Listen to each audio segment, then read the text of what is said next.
Okay, here we're recording. What's going on, guys? Welcome back to the BSBN Podcast. We're on episode number 3 here. We got Vic back today. He's no longer dead. We got him back from the grave. He's been good here. He's here, happy, alive, and working his ass off. And then we got Dan here as well, fresh off a doctor's visit. Hey. Interesting week this week.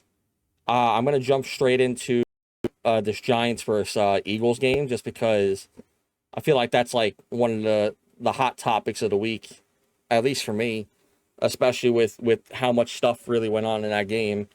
That was a really good game by the Giants here. I don't think anyone had the Giants going into this game, especially not us. Every team we've gone for that we unanimously decide 3-0 is getting killed in every single one of their games. Every time, almost unanimously. We all went for the Lions. They lost. Went for the Eagles. They lost. It's just we're getting killed with all the teams we are like 3-0 on for the year so far. It feels like so. If you guys both go a different team, I'm gonna say a different one. Maybe we get a different outcome for it. So it kind of like helps us out a little bit. But yeah, no, Giants versus the Eagles, man. That was a good game by Dart. Good game by a lot of people. I'm off with just the fact that Dart has a lot of swagger. I've actually really been enjoying the way he looks, like on field. He looks real confident, looks really into what he's doing. Adebo, same thing, 3 touchdowns, almost 100 yards. He would have had over 100 yards if it wasn't for that taunting flag because he has that tick in his neck that he just keeps twitching, and the refs didn't like that. But he would have had over 100 yards that game if it wasn't for a 15-yard flag. And then he immediately, next play, gets it right back anyway. Scatterbo honestly just looks like such a steal, dude. I know everyone talked about it during the draft, but he just looks like such a damn steal. I've loved every little bit about his game. I'm loving everything.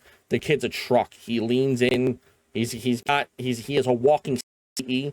Everyone already knows that. There's millions of nicknames going out for them, which I'm loving it. I think Pat McAfee show they were talking about. They were like Bam Bam Cam, and that was a whole big thing. Same thing with Arm and Hammer, amongst other things, though. And then I think there's a player no one has really been talking about. He has been definitely out on the team where he's been playing great, but I feel like his name does not come up often enough for me to be comfortable with. And that person that I'm talking about is going to be Brian Burns. I think Burns has been amazing on defense. The guy leads in sacks. I think he's top 5 right now in sacks. He's got 7 sacks in the season or something like that at the moment, and he looks incredible. He's having a year, to say the least, and I'm loving every bit of it. He's averaging at least 1 sack a game, which is insane. And he had a big sack against Jalen Hurts in the fourth quarter, which I think it was the third, whatever quarter it was. That it was like the last sack he got in the game. I think he got 2 sacks in that game. Because the last that he got was really, really like a turning point for the Giants to really get out ahead and keep themselves ahead. It was definitely in the second half. I know that.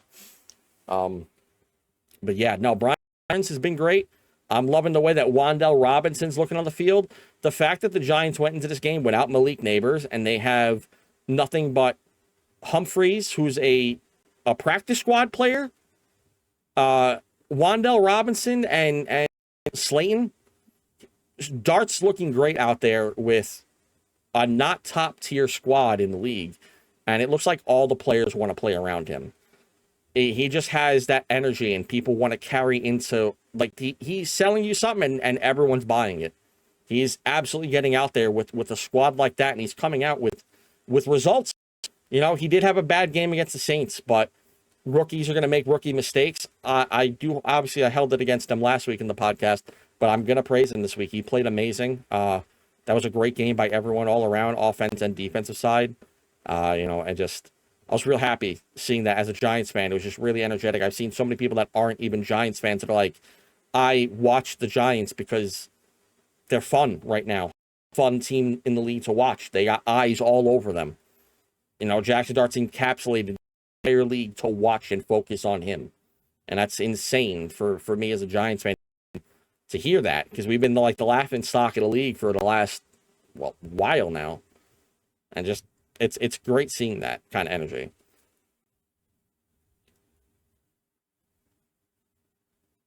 Uh, yeah, man. Um, Dart, man. Yeah, 2 wins, right? They got 2 wins with him now. Yeah. So, you know, that's progress, right? They didn't have any wins without him. So, yeah, him and Scatterbo, man, they're productive together. Clearly, that offense it gels nicely too. And I like Scatterbo too. A lot of memes on him, obviously. There's a lot of hype around those two Yeah. guys, two youngsters coming out, getting it started early. At least someone in New York's doing something positive.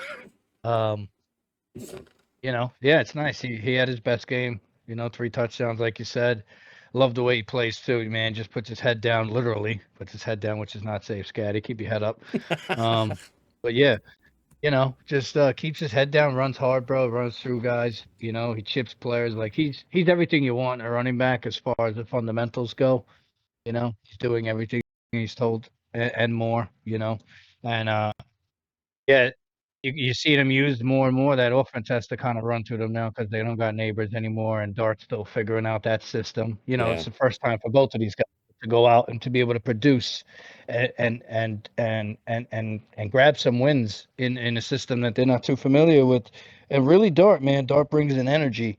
It's one of the biggest qualities at the quarterback position that you see quarterbacks lack, and it's that energy, bro. And he's able to change the game with just his energy alone. You know what I mean? That's a big part of a quarterback trait, like Mahomes has it. It's just that energy to keep guys in the game, and that's what he does. He keeps the defense wanting to keep going and keep fighting. And it helps all these guys play at that level or with that confidence or that morale where they want to just go for each other, and put themselves on the line and get every inch and every yard, and that's going to win you games, especially in those tight games.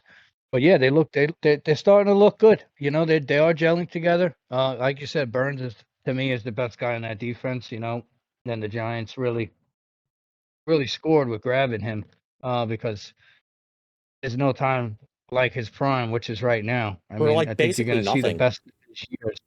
Yeah, for like basically nothing too. A What, a second round and a third fifth draft round. pick or something like Yeah, it was that? like a second and a Yeah, fifth. It really you know what wasn't I that mean. bad.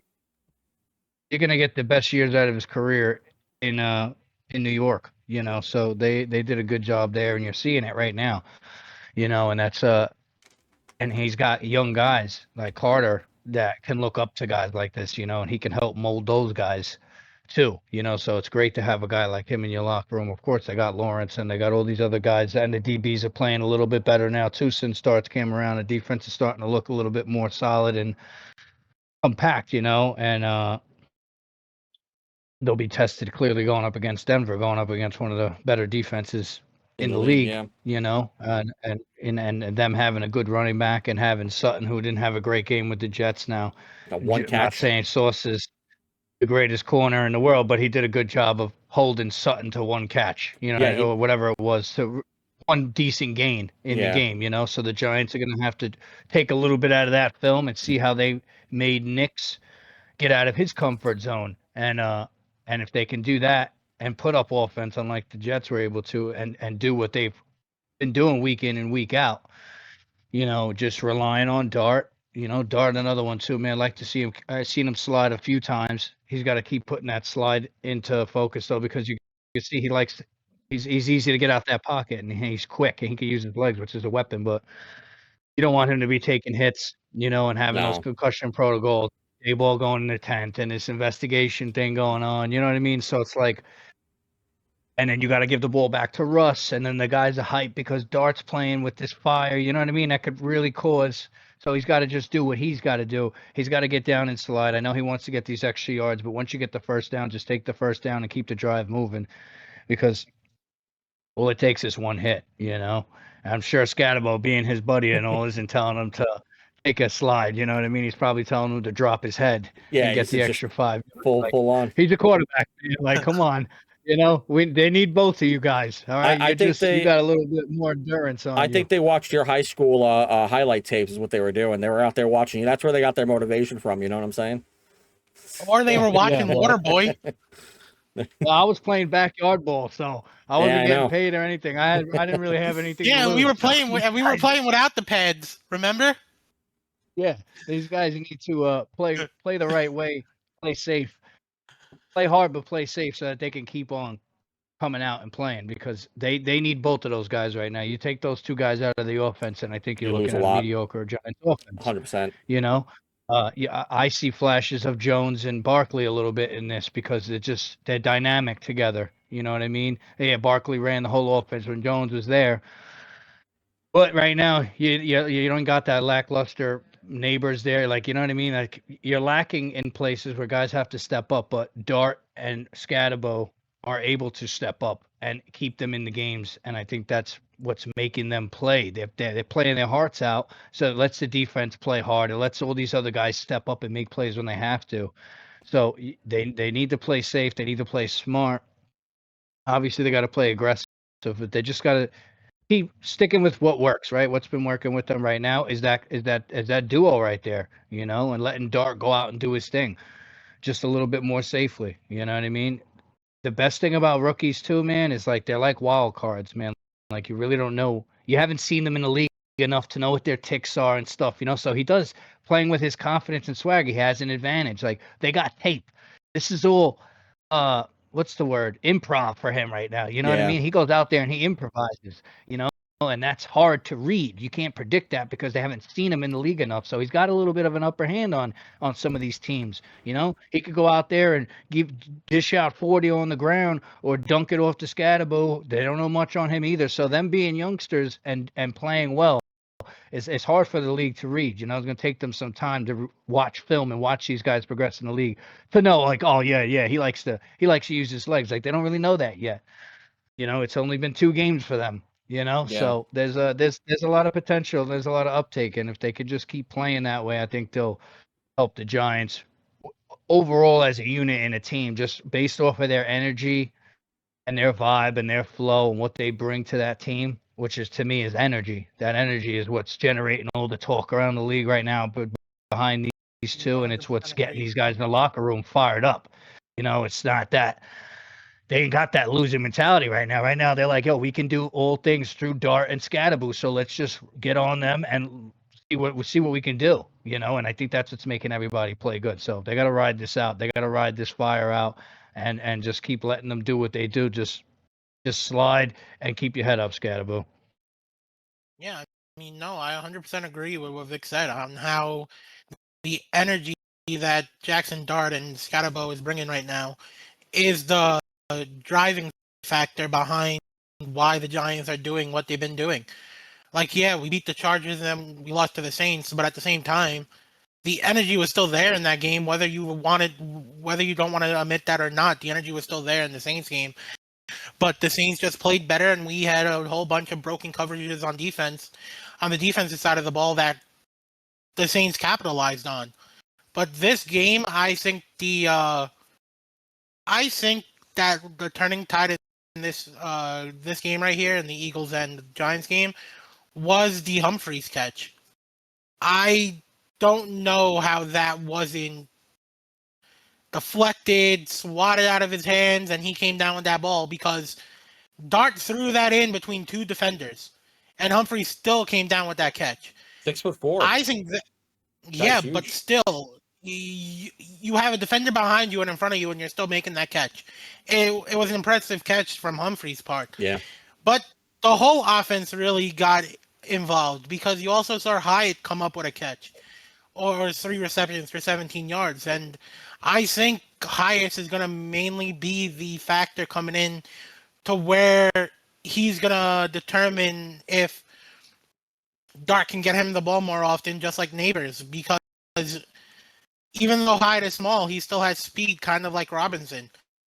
So, but I think Hyde is more of a deep threat than a consistent route runner. So it's going to be interesting to see what Hyde does in the offense, if Hyde even gets involved.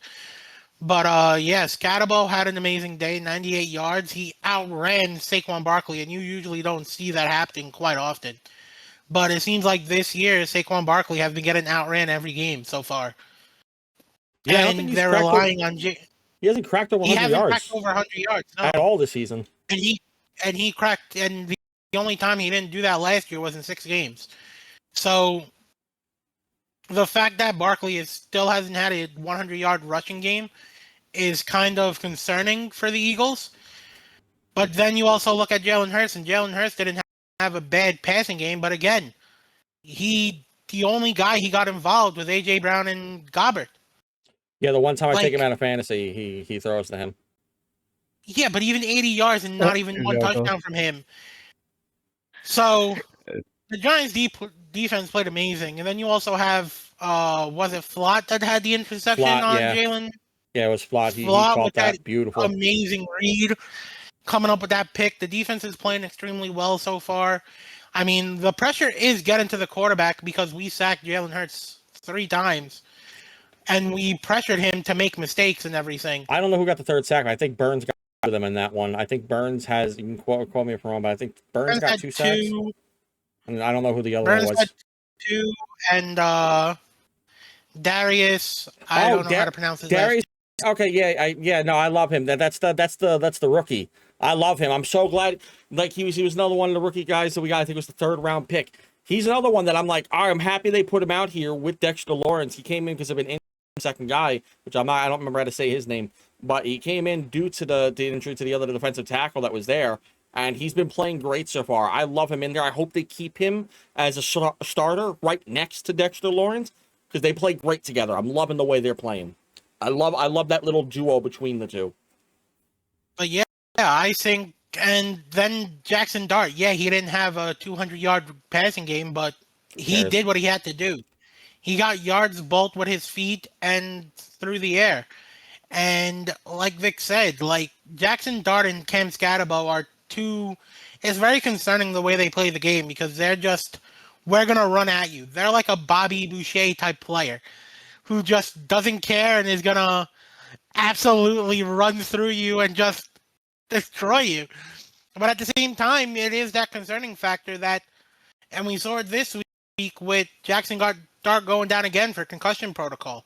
Like, I get it. I get you want to extend the play, and I get you want to gain yards in certain situations, but sometimes it's just best to be more aware of your health. This isn't about, like, it's your longevity in the game. You want your rookie to have longevity in this league. Am I wrong, though? Jackson Dart, didn't that come off a sack, not a run? Wasn't that a sack that happened? I could have sworn that concussion protocol came off a sack from he got hit from the side, if I'm not mistaken. I think it was a run or it could have been a sack. I could have swore it was a sack. Like he was trying to like scramble. I think he couldn't get out of the pocket. Yeah. And then he got hit from the side, and then his head didn't even hit the floor. Really, he went down. His head just backlashed off the floor after the initial hit, and then they were like, because his helmet moved. That's an automatic. All right, get to the thing. And then obviously the disgraceful thing with Dayball happened. I thought it was funny in the moment. I wouldn't call it disgraceful because at the same time, it's like you want your quarterback out there, and you want to know. Like, yes, I get it that he did a wrong thing by going and pushing or yelling at the doctor, but at the same time, it's like you want your guy out there to know if he's capable of coming out or if you have to put in your backup. So. Yes, did he do wrong? Absolutely. But at the same time, I don't think it was that big of a deal because I think any coach in his situation would do the same thing to bring out a rookie quarterback.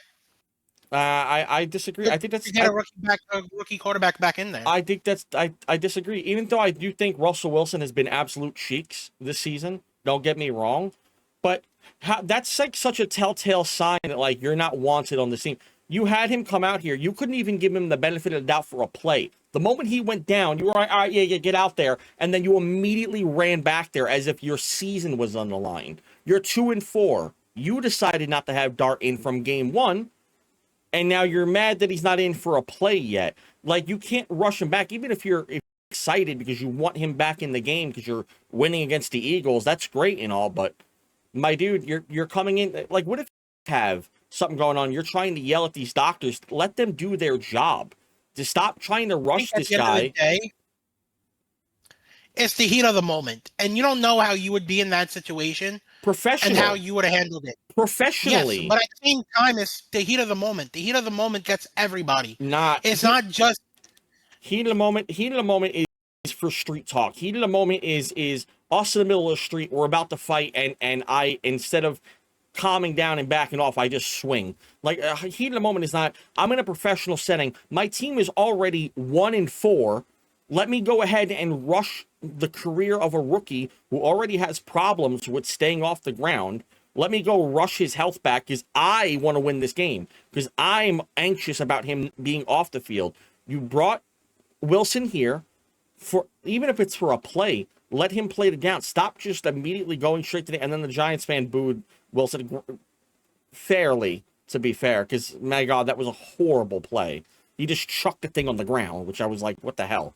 But I don't, the heat of the moment doesn't, it's kind of like Brian Branch, like he's annoyed in that the Detroit game. We'll get into that later, but like heat of the moment doesn't excuse professionality. You can't not be a professional in a professional setting. Yeah, you can be professional, but at the end of the day, it's still the heat of the moment is going to get the best of you.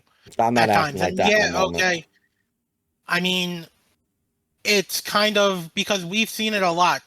We saw it, and you've been seeing it a lot this year, especially with the Eagles, because you had what's his name, you had Campbell spitting on Dak Prescott at the start of the season.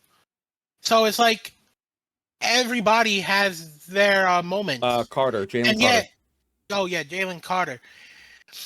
Everybody has their moments, and you try to be as professional as you can, but sometimes the moments get the best of you, and it's you see it in every sport, not just football. You see it in baseball. You see it in hockey. You see it in all the sports where the moment it's in the moment, and you're gonna do what you do in the moment. Do you guys believe that it deserves a punishment that he went into that into the thing, and that he went into the tent? I think that's on the Giants to decide. I don't think it's the NFL. The NFL is conducting an interview. Yes, at the same time, at the end of the day, I think the NFL is getting involved with the investigation, but I still think it's the Giants' call on what the punishment should be. I don't think the NFL, because the NFL is going to issue down a suspension. I don't think it's suspension worthy, because we've seen coaches do a hell of a lot worse, especially to refs. So I don't know that it's that big of a deal, really, because you want your player back out there and you want to know how much time he has left. And if you're going to put in your backup for more than one play, it's just all of in the moment type of thing. Like I said, I don't think it's, he should be suspended or something like that. I think the Giants should get involved, and if they want to fine him, but I don't think it's suspension worthy. What do you think, like a fine? Yeah, because like I said, we've seen coaches do a hell of a lot worse to refs. And the NFL just brushes it off their shoulders. I don't know. I think he does deserve a fine at the very least. I don't know how they suspend coaches. I don't remember the last time I've seen an actual NFL coach suspended. But I think we've seen. I don't even think it's a thing. A thing, right? It's like I think they got to fine him for sure. In my opinion, they got to fine him, just because I think we've seen something like this a couple of years back when Tua had first started getting the concussion protocol stuff going on with him, and the coach wanted to rush him back in, and everyone gave the coach flack. And I think that's kind of a similar situation. Is this guy's rushing in there? Nothing even happened with him. McDaniels didn't get anything done. I believe there was a fine involved, but regardless, no, because Jason McDaniels still put Tua back out, and he ended up actually having a concussion. Oh yeah, and he caught flack. Time he had a concussion, and he caught flack for it. And I don't think this is worse than what McDaniels did at all. I kind of do think it is, because it's that's you actually not having your players' health in hand. He doesn't have health in hand either, though. He literally went rushing in like, come on, let's go, hurry up. Like, he didn't give a shit if he had a concussion. He went in there, let's hurry up and let's get back on the field. But he still put out Russell Wilson. This wasn't him the next play putting in Jackson Dart like they did with Tua. Tua had the concussion, and he went back and had it and got another one. Because he needed to wait until he was done. The first hit, his hands locked up, and that's pure concussion protocol. He doesn't have his health in mind. I don't care if he subbed him out for a play. He didn't have his health in mind. He wouldn't have rushed the doctor like that if you had your health in mind. You don't rush someone because it's like going to a doctor and be like, hey, hurry up. I have a game to go watch. Hurry up with this MRI. Hurry up with this MRI. Hurry up. I gotta go watch the game. Like, nah, it's like, come on. That's asinine. I think that what he did was definitely foolish. It was not right. Dayball does deserve a fine. I love the Giants, don't get me wrong, but he does deserve a fine. I don't care if it's worse or not. You can debate that, whatever. But like, I still think it's terrible. He doesn't have his player safety in mind at all. If they're, I don't care if, because even I said that the play didn't deserve for him to even go to concussion protocol. But if they're saying that, then maybe he does. Have him go in there and at least let him check. Don't just go, oh, hurry the hell up and get done. He's got to get back on the field. Like, that's, and then you're cursing out the doctor for having him go in there. It's not the doctor's rule. They have people up top that look down at that and they call it automatically medical timeout. He's got to go to the tent. And then he goes to the tent. He's out for a play minimum. Like, you can't just go, heat of the moment. That's not the guys. That was asinine. That's not okay. I wouldn't be happy with that if I'm like, and I wasn't happy with that. I laughed at it at first. I thought it was hilarious how him and Scatabo both went back there. But at the same time, it's not right for him cursing out the doctor like that. Doctor's just doing his job. You're cursing him out because your player is not in for a freaking week. How about all the Giants fans that have been saying to put him in since week 1? You didn't put him in for 3 weeks. So, I mean, like, stop rushing him. Because clearly you didn't want him in here for the first bit of it. You could wait a play. At the very minimum, you could wait a play without throwing a temper tantrum that a 2-year-old would throw. I'm sorry, how I feel about it, personally. I just didn't like that energy from Dayball.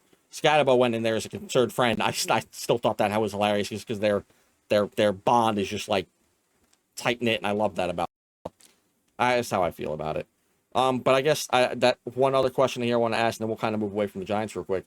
Do you guys feel if Dart and Scatabo were starting week 1, do you feel that their season starts off on a different foot? Do you feel they start off better than 2-4? Does it make a difference with them in or out? I don't think it really makes a difference. I think you're still gonna see the struggles because who did we have week 1 again? Washington. Yeah, we had Washington, and I don't know. Washington completely dominated us on both sides of the ball, and I don't think Jackson Dart.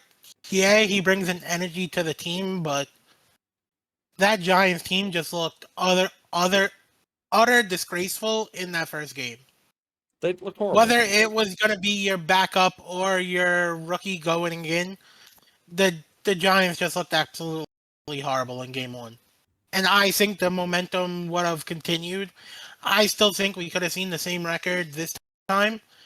And maybe we would have beat the Chiefs, but like I said, that's a maybe.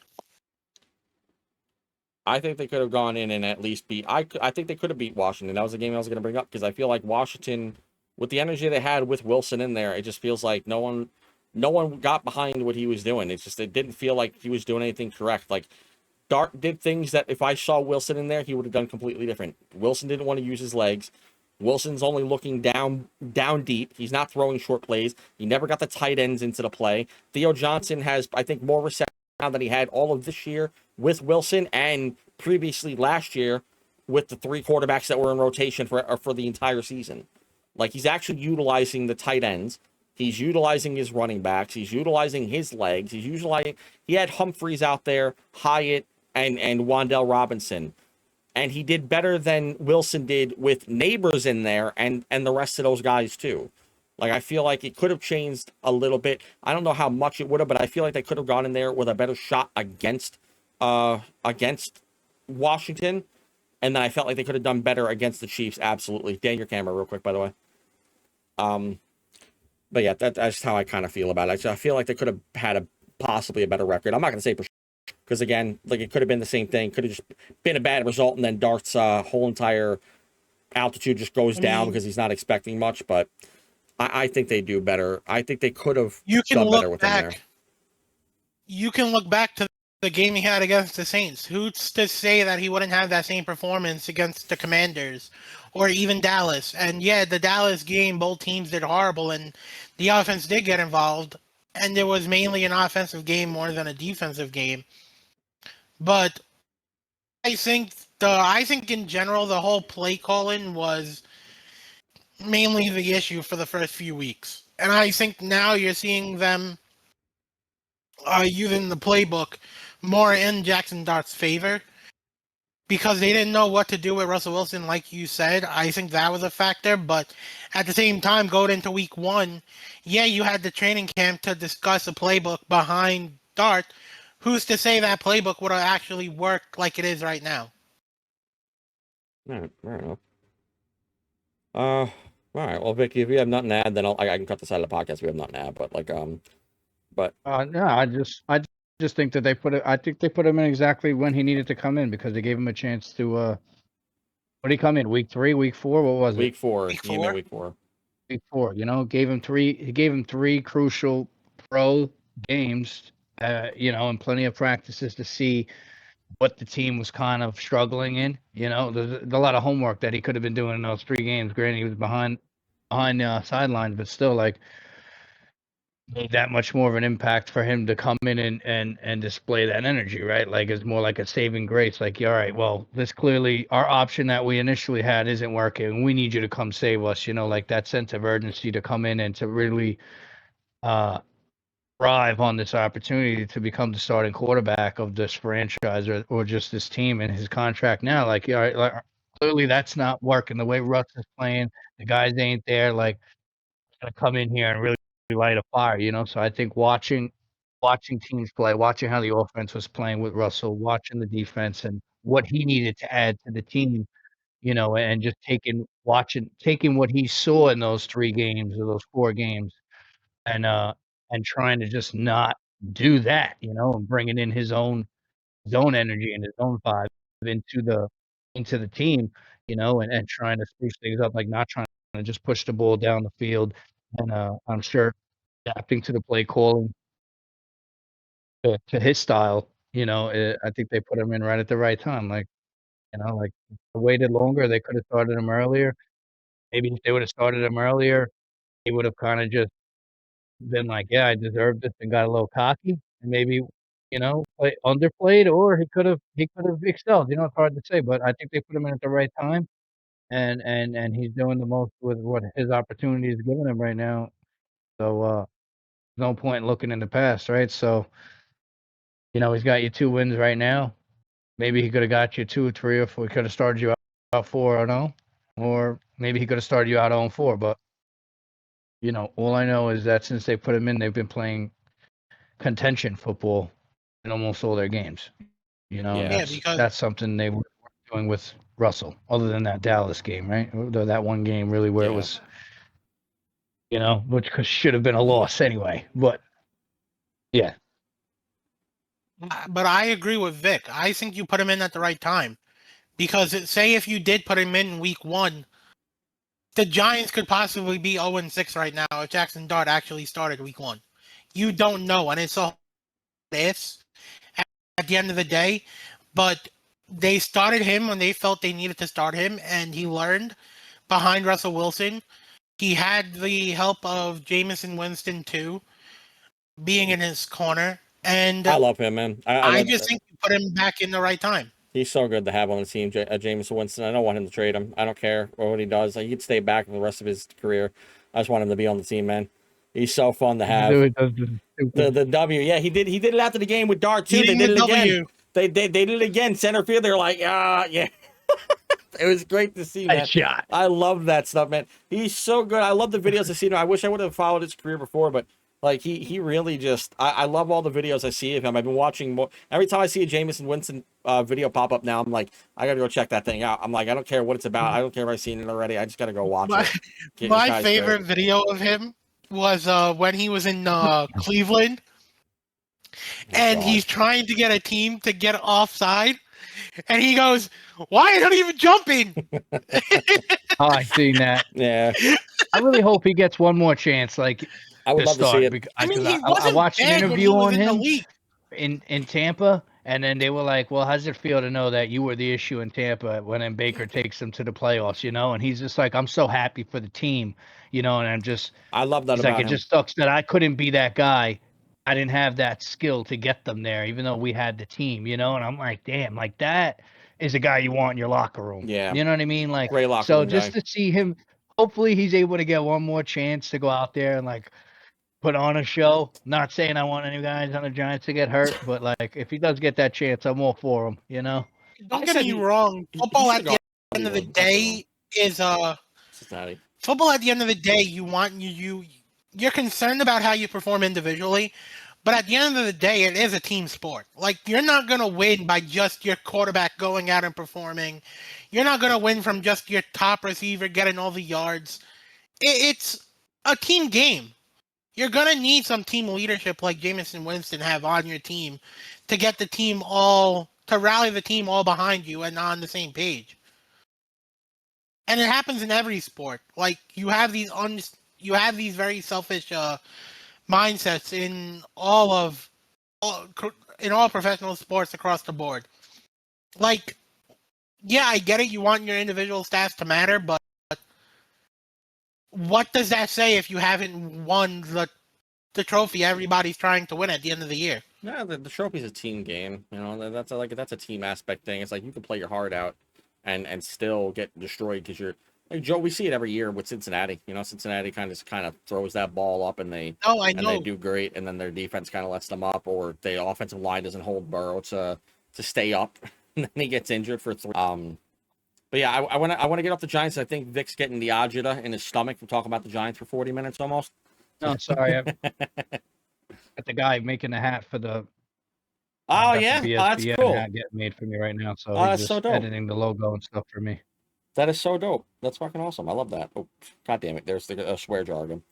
I'm gonna have to put that up. Oh, there. you got 2 already. Yeah, I got 2 already. Early on. I'm about to put so I got 2 already. So I'm about to put them up there somewhere. I'm gonna have to put a counter up there somewhere. I think I got 3 on the season already. Yeah. All right. So then you want to I don't know, Vic. Are you mentally okay to talk about the Jets? Are you okay to do that, or you want me to skip that? Yeah. Whatever you want, man. Right. I already know That what you reaction guys right are there gonna is a tall tell say. I know sign. what you guys are gonna say about the Jets. I don't know. I don't know what I say isn't gonna hold any damn value. So I don't know.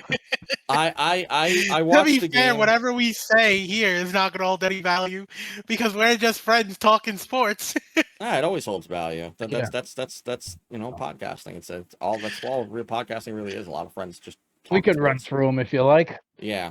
All right. Well, speaking of being ran sweet through, like their season. Speaking of run through, let's talk about that offensive line. For the first time, having 2 penalties all game, only to get ran through 9 times for Justin Fields to get sacked. Let's talk about that. So much I want to say about this damn game. And I'm not going to talk about too crazy. We still got other teams, and I don't want to hold this podcast to be 4 hours long. But Vic can't do it 4 hours anyway. We can't do a 4-hour podcast. But the Jets' offensive line, if they don't look bad one way, they look bad another way. And it's not even just them. It's you got sacked 9 times. Justin Fields had 45 yards. You pretty much say that about the team. Yep. And then he threw 45 yards only to get sacked for basically -10 on a net yardage, which is the only starting quarterback to have ever done that in NFL history, which is insane. Good to see my Jets making records here. But that whichever one we can get. There's so many things that piss me off about this team right now because I had them. You remember, Vic, before the season started, I had them very optimistically. You had high hopes. I had high hopes for them because I actually thought they were going to come in with great stuff this year, and they've just they've shot themselves in the foot. And I was like, you know what? Fine. The first half, it was bad. All right, but the Jets, for whatever reason, are a 4th quarter team. They'll turn it around. They're going to drop 30 on the Broncos in the 4th quarter. It's going to be the greatest thing you've ever seen. And then for the game this season, they sucked in the 4th quarter too. I can tell you guys a positive note. What's the positive note out of this? The game ended? The Jets covered the spread and the under in total scores and points for last week. That's horrible. That's horrible. That is just yeah. And I don't know. That was just that was awful. When I was watching that game, because I watched the whole game live, I was betting that game. I would have bet the under too. Any game with the Jets, at this point you bet the under, unless you got a really high offensive team on the other side, then bet the over possibly. But I don't know, man. It was just sad to see. And the thing I think that pisses me off once again, just like the Giants, I'm pissed off at the coach. This game to me, I was pissed off at the coach. I was pissed off about him, about that the ending of the half. The ending of that first half was just disgraceful. We've used that word 3 times already this podcast. It's crazy. But it was bad. The guy, he goes for a fake punt, gets the fake punt, they get the first down, and then they ran the clock out. So you risked everything on your side of the field, and then you ran the clock out as soon as you got the first down. What kind of boneheaded decision are you doing? Because you didn't want them to have the ball back with time, so you risked being on your side of the field for that exact same thing to happen almost, only for them to get the ball in the second. Like, that was just, I did not agree with that at all. I don't know who made that decision, whatever coach that was, whether they had been the head coach, the offensive coordinator, whoever decision that was, needs to take a hard look in the mirror and realize that that was awful play calling. To be fair, I think only a few head coaches in the league actually run the plays on offense and defense. I think more so the defensive coordinator and the offensive coordinators are calling the shots. Yeah, I'm sure it is. Don't get me wrong, Glenn might have a say in how the Jets play defense because he was a defensive coordinator in the league for a long time. But I don't think he's going to have any say in the offense. I mean, yeah, he can give his insight. He's got to have the say. He has to have a say, and I'm sure if he says veto to that thing. Give his insight, but I don't think it's going to be he's not an offensive-minded coach, so he's not going to have that much of insight anyway. That doesn't take much of an insight to take. You fake punted it, got the first down, and then you ran the clock out. You didn't try. Maybe Vic can say something different. I don't know.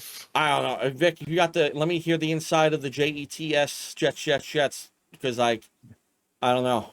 I don't have any good note. The only good notion I have is that they just made that Denver team look. They didn't look bad. Defense played good. Defense played great.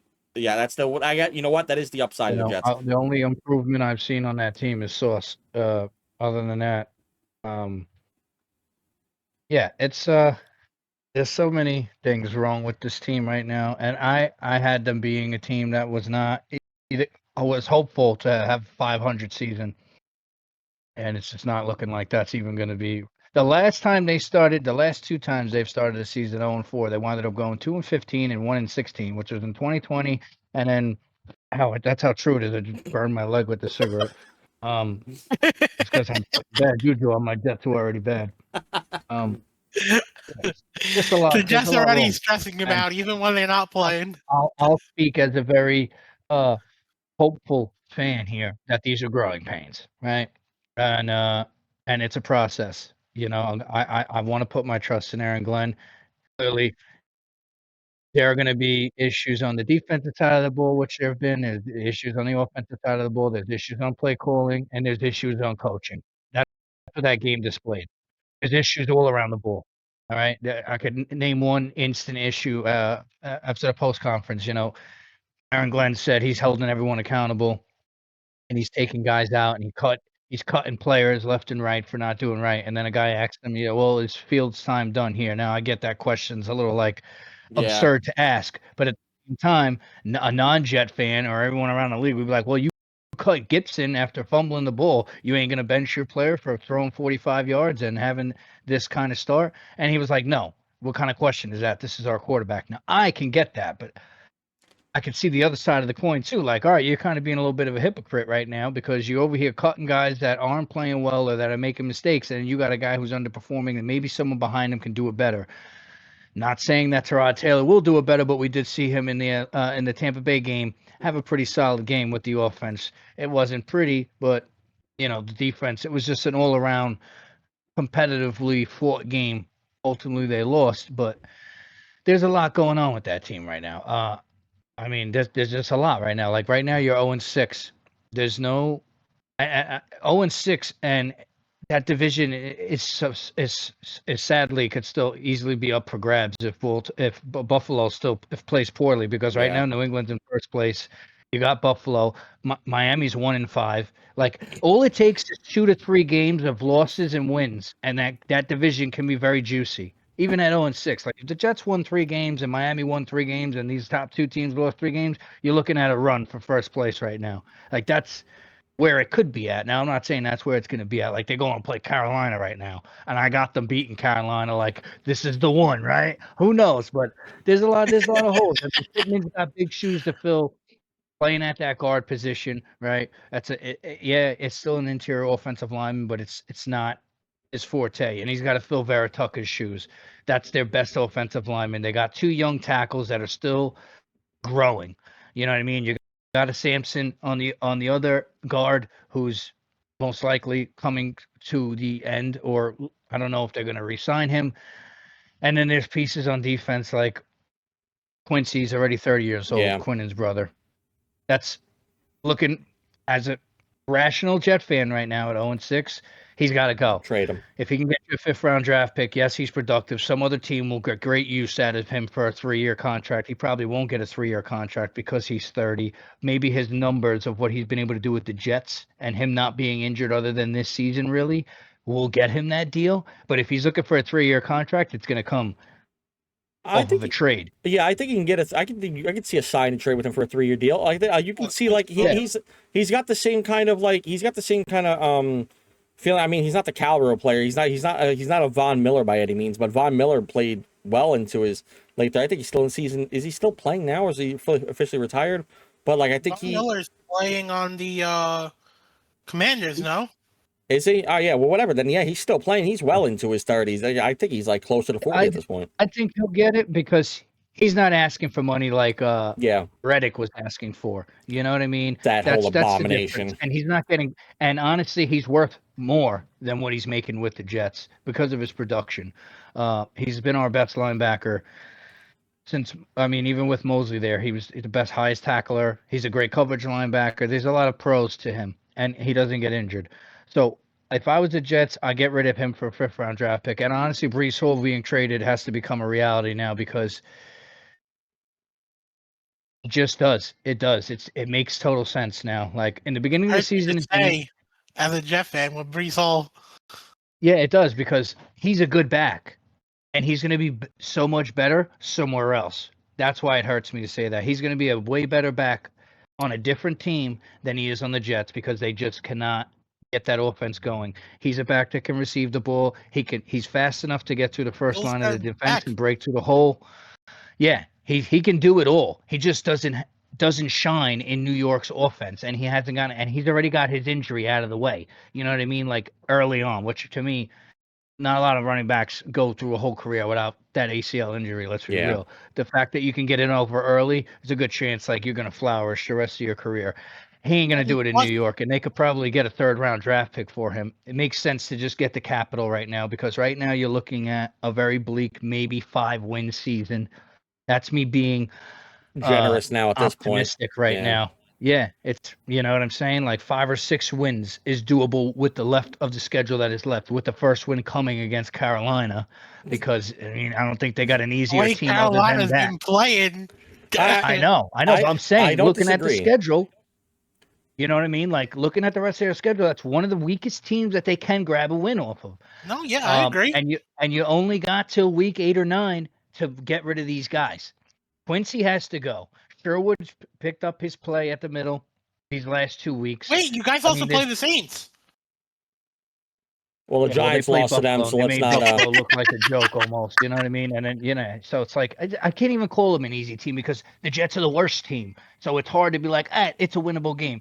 It's like every game is losable if you're playing the Jets because they just shoot themselves in the foot every game they play. And then when they play a clean game like they did this week, they just don't do nothing with the ball. All right, I'm not blaming it on Breece Hall. I'm not blaming it on Fields. It's all around. It's reasonable to do it. Failing. Yeah.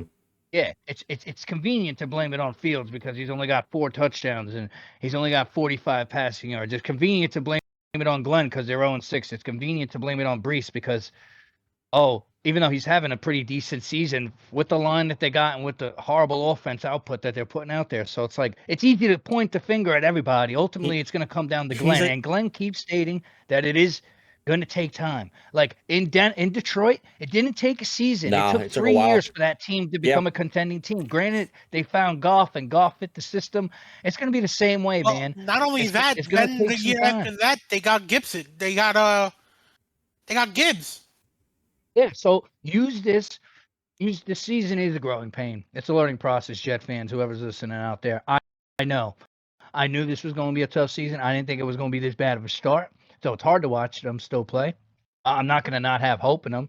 Maybe not this season, but I can have hope for the future moves. They can move Brees, and they can get a 3rd-round draft pick. They can get a 5th round for Quincy. You can stock up your stock in the draft if you tank low enough. Not saying that they want to tank, but even if they only win 3 or 4 games this year, you're looking at a top 5 to 10 pick in the draft with some Probably extra top draft 5. capital. You know what I mean? And they can go out and get a number 2 wide receiver because they lack. They have 1 wide receiver, and they have a bunch of 4th And and he's 5th injured. round caliber talent at wide receivers. Yeah, And now he's injured out. now. So now you really ain't throwing the ball. You weren't throwing it before. You can't run the ball. So it's not going to look any better than it's looked right now, right? If I'm the Jets, I trade if you're going to trade Brees, and I think you could get away with it, especially if you get like a higher pick. You could probably trade Brees for a second. I wouldn't hold it. He's a top 10 back right now.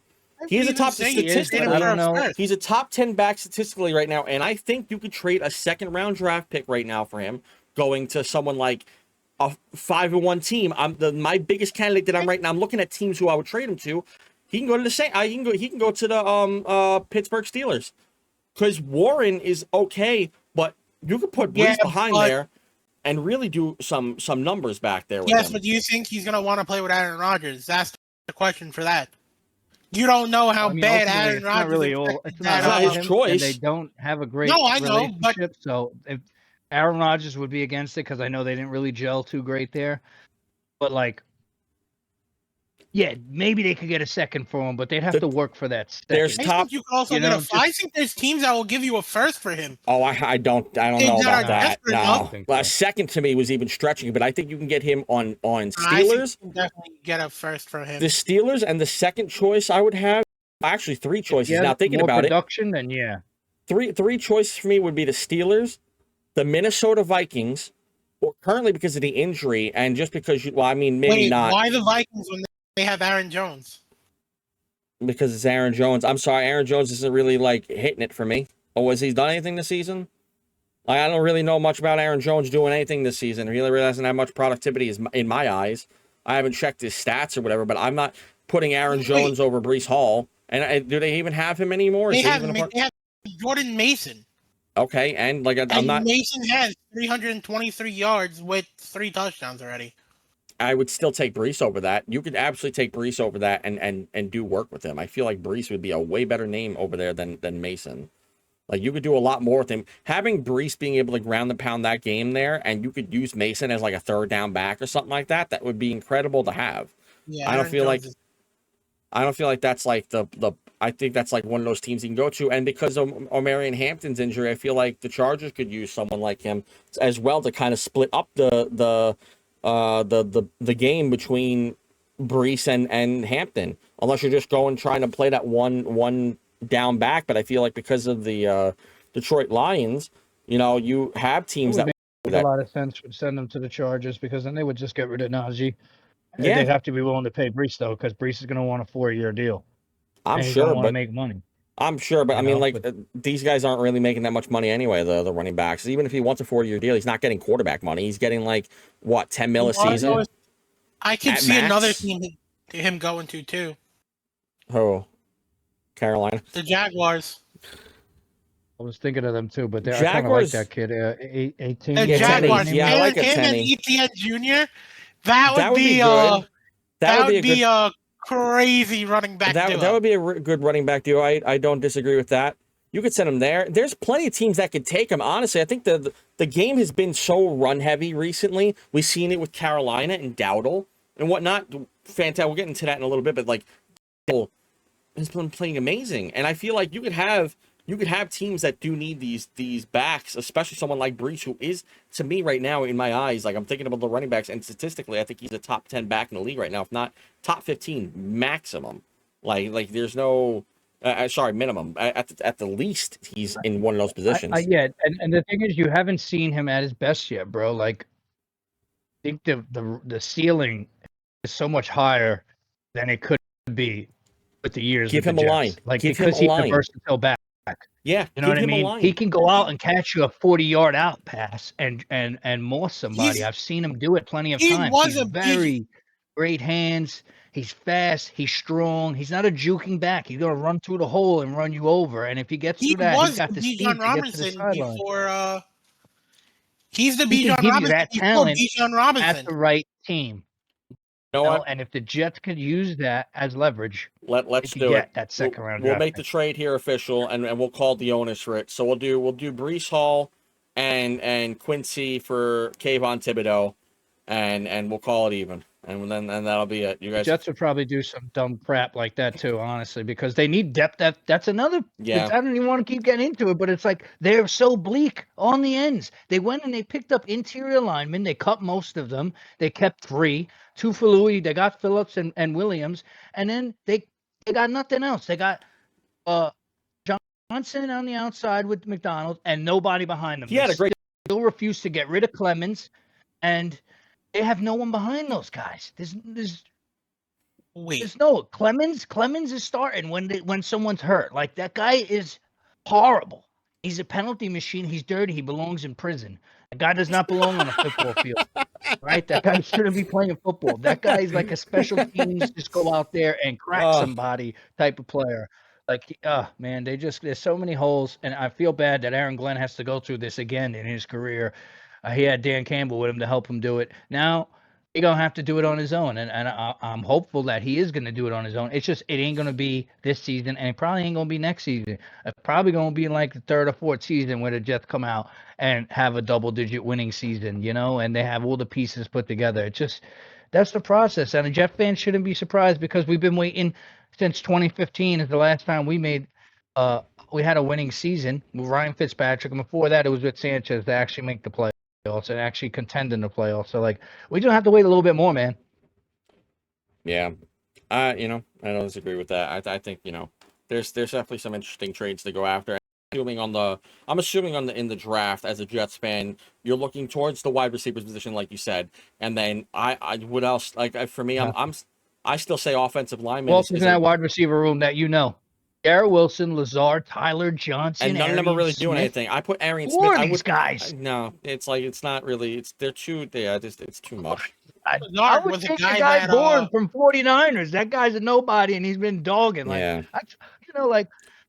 Oh, Lazard was a Rodgers guy, no? Yeah, he was, and he did nothing with him anyway. The Jets needed to sign because if they wouldn't sign him, Rodgers wouldn't have. Yeah. You know what I just saw actually today, and I was gonna bring it up. I completely forgot to put it in our notes that we were talking about earlier. But you know what I just saw that it just brain blasted, Jimmy Neutron style. I saw on they were making reports about it. Again, he's been kind of a prima donna-ish. But Brandon Ayuk has unfollowed and basically shredded any piece of him on the 49ers on all social media pages. And people are talking about how he's disgruntled. Just paid this man. As a Jets fan, would you go ahead and try to make a trade for him? Do you think the Jets have the possibility of making a trade for him to add him to the team? Or would you rather just go the draft route? Going off of Aaron Glenn's scheme, I can't see that even becoming a possibility because Brandon Ayuk's in later to his career right now in seasons, or is he in his prime? I really don't know. In his prime. I think he's still young. I think he's still. I don't know what his contract details are, and what that trade would entail is going to cost you draft capital, even with whoever you're giving. I can't see them giving Brees to the Niners in a trade off with him because they got McCaffrey there, and I don't know if he just re-signed with them or whatnot. Maybe in a deal with Quincy or a linebacker would make sense because they just lost Fred Warner out Warner for the season. If they're trying to compete, 27. Yeah, so he's up there. 27. I mean, I don't know if it fits the scheme that he's trying to run for. Would definitely give you a veteran, a standout veteran in the locker room.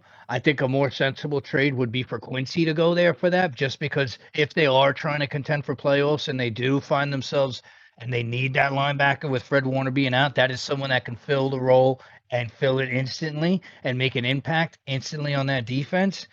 But you're going to have to give draft capital up for that. You know what I'm saying? So then you'd have to be like, all right, well, the fact that we got him, we definitely got to ship Brees somewhere. And we got to do it quick because now we need that capital back because you're not going to get him just for Quincy.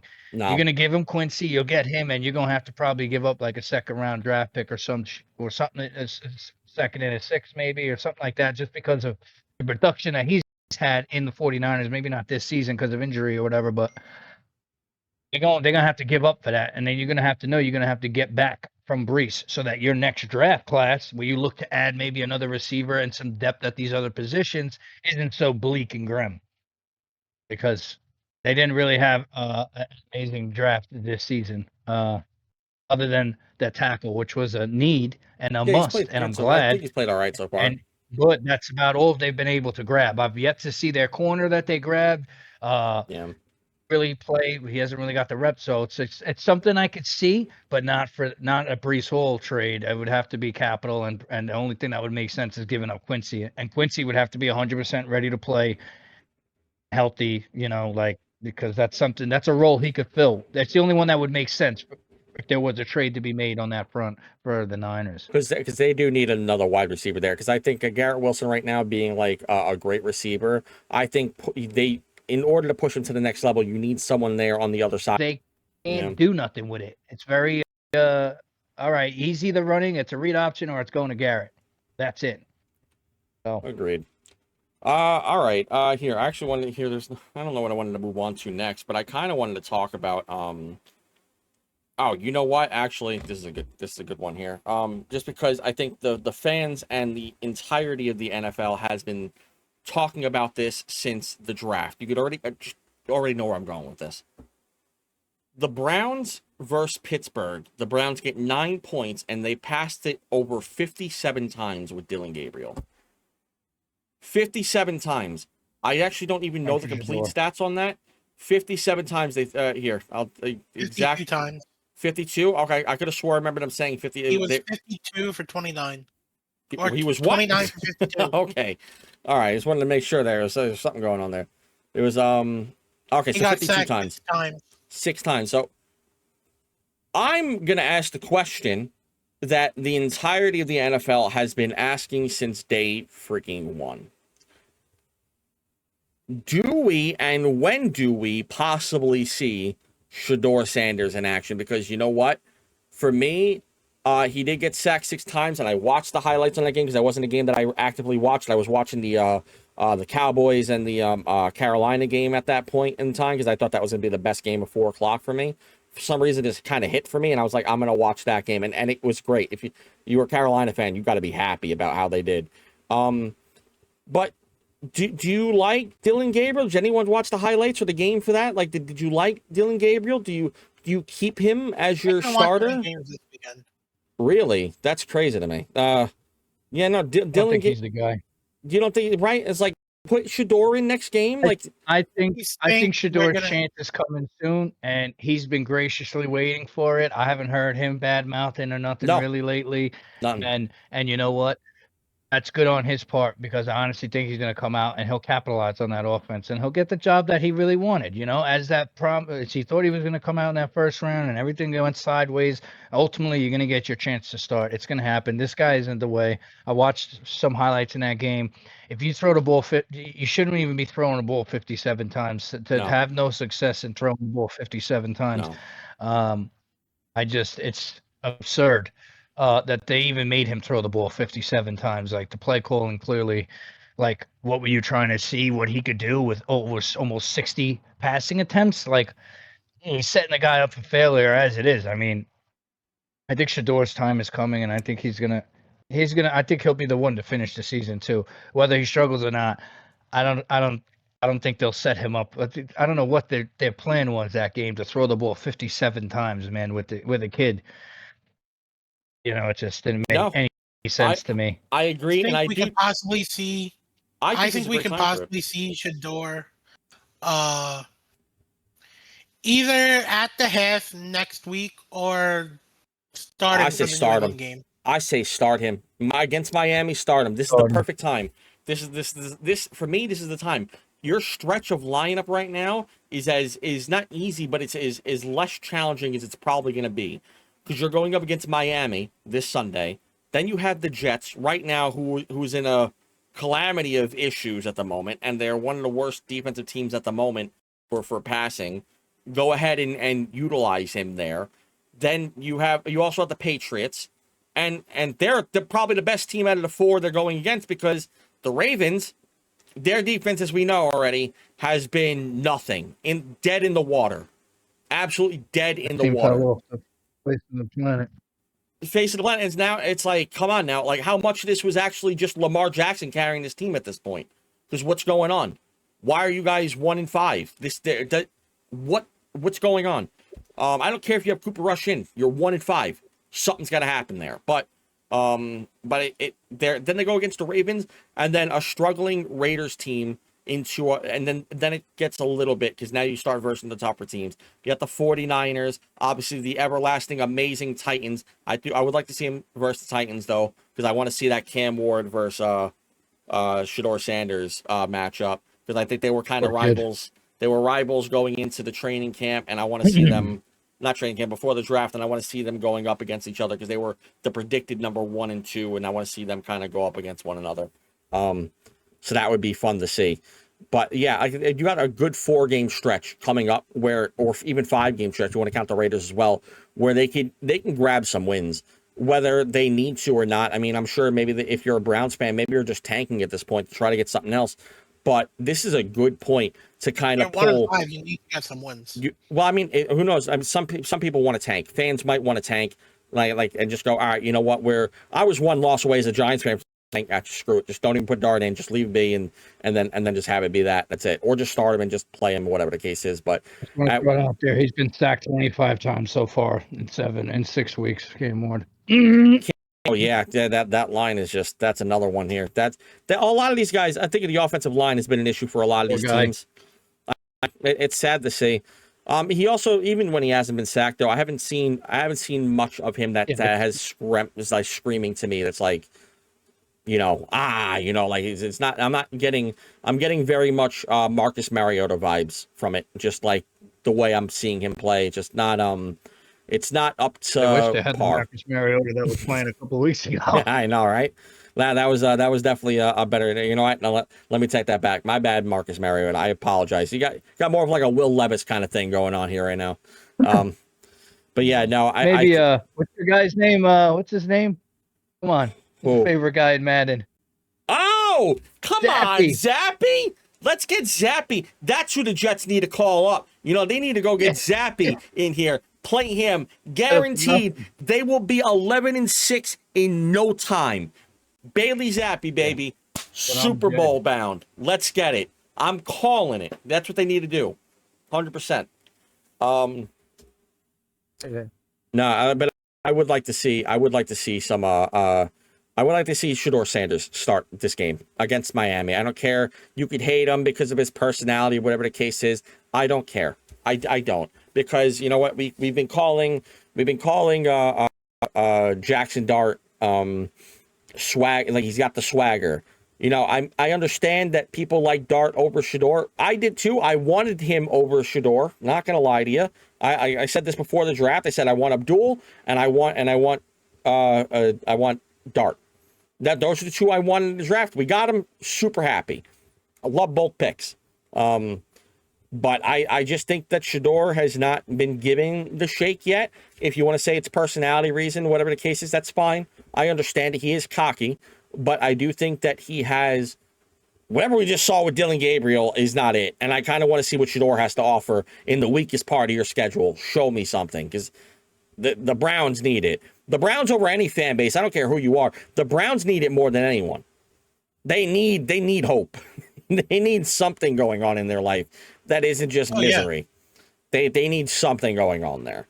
So I would like to see him start this week. They need to find a quarterback, and they need to do it quick, because I think the Browns fandom in itself is getting sick and tired of this whole, we've gone through, I want to say just about 20 quarterbacks in the span of how many years already? I think it was actually 41 quarterbacks in 20 years. It's like there's a whole it's a little ridiculous.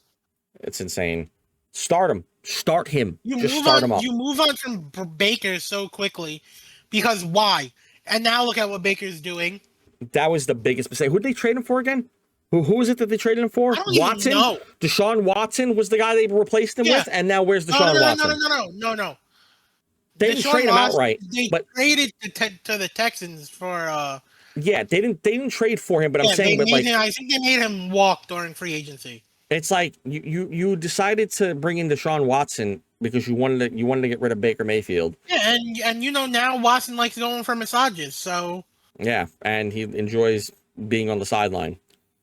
I think he's still on the team. I think he's still the fourth string quarterback for that team, or third string quarterback now. I mean, you give him that much money, you're not gonna release him, no? The Browns are just Browning, man. I don't know. I don't even know what to say. They need someone that plays Madden or something like that to run that franchise. We got to get. Let's pitch in. I think we could buy them, and we can go in there. I'm sure the Madden franchise runners that play as the Browns have made their team win countless Super Bowls. I'm sure in the span of 2 seasons compared to the Brown ownership they have right now. It's bad. It is terrible. But yeah, I say start him this week. That's definitely one to go for. For me right now, I'm looking at the Bills. Bringing on the Bills. I mean, yeah, because I don't know what's going on with the Bills. We after such a hot start, they looked like absolutely the football kings of the league. Yeah, they looked like unstoppable now. They looked unstoppable, and then the last 3 games they versed the Saints. They looked terrible against the Saints. They looked terrible against New England, and now they look terrible against Atlanta. Like it just didn't look good. Allen with 2 interceptions. James Cook completely stopped the last 2 games. I know that because I had him in fantasy. Jerseys in that game. The what? I love the jerseys, the throwback jerseys that they were both wearing.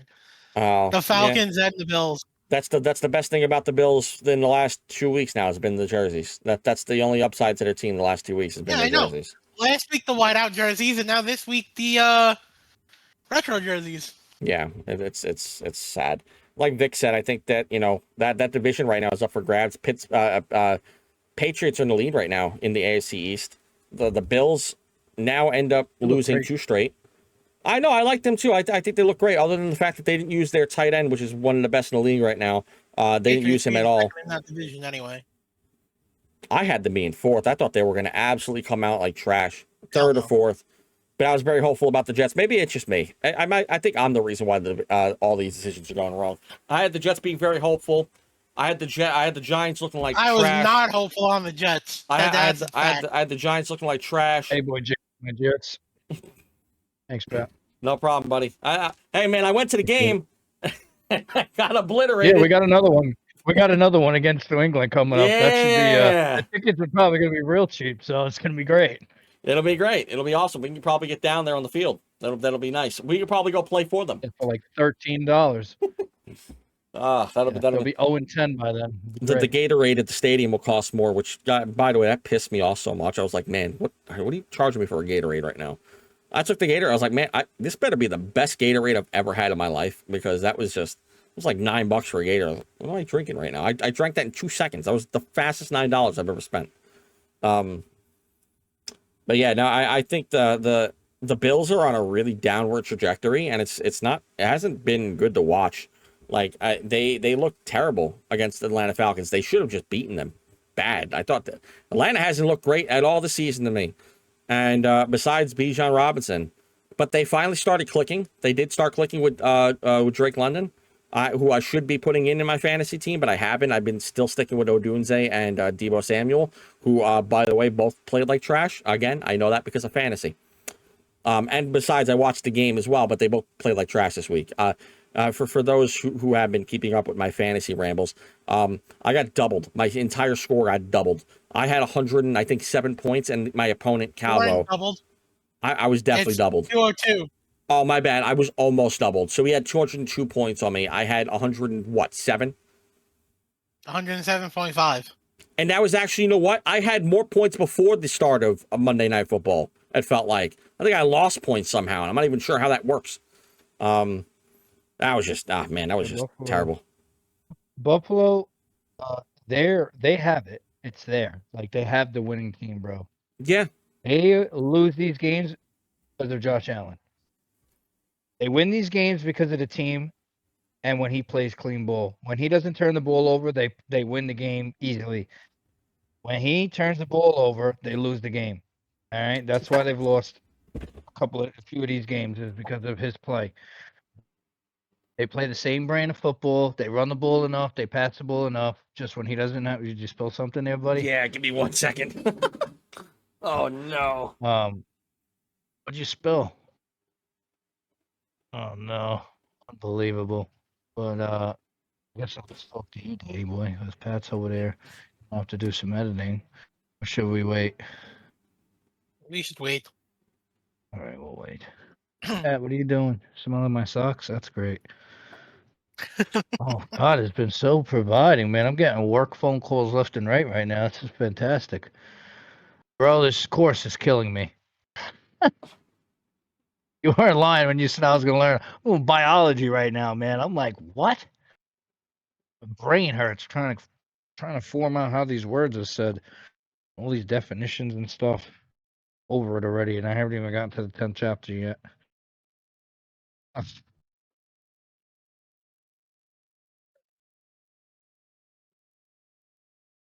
Battlefield going.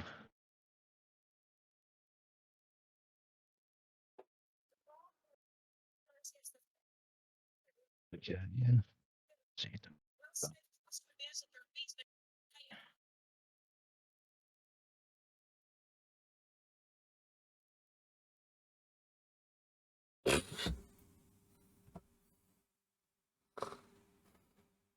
All right there, buddy. All right. Cleaning it with the foot. There it is. All right. Almost all there. Sure, you'll hit it with some Fabuloso later on. There he is. All right. Way to clean up that mess, bud. It's not even fully clean. I just You stopped. get for I was bad going to get back mouthing to the my podcast Jets. real quick. Anyway. Damn it. Oh, that's to be a bitch. But, sorry, 4th curse of the damn season. Yep, there you go. Yeah, we didn't say anything. We waited. I was just commentating on my cat's actions over here and her smelling my work socks. All right. Yeah. Obviously they could use a primary receiver. I think that would definitely alleviate some of his pressure and his decision making. But he's just got to tighten it up, man, because he's so good when he's not working, when he's not trying to make plays down the field, when he's trying to make things happen and he's thinking too much, which is what he's been doing these past couple of games. This is why he's throwing turnovers. This is why they lose the games. It's, you know what I mean? Like you can't turn the ball over. I mean, yeah, it's 500 yards total, but like you cannot turn the ball. He cannot turn the ball over because they just don't win games when he does. It's been his whole career. Wins and losses were off of his mistakes. And right now I think he's overthinking everything right now, and he's trying to make plays that don't need to be made.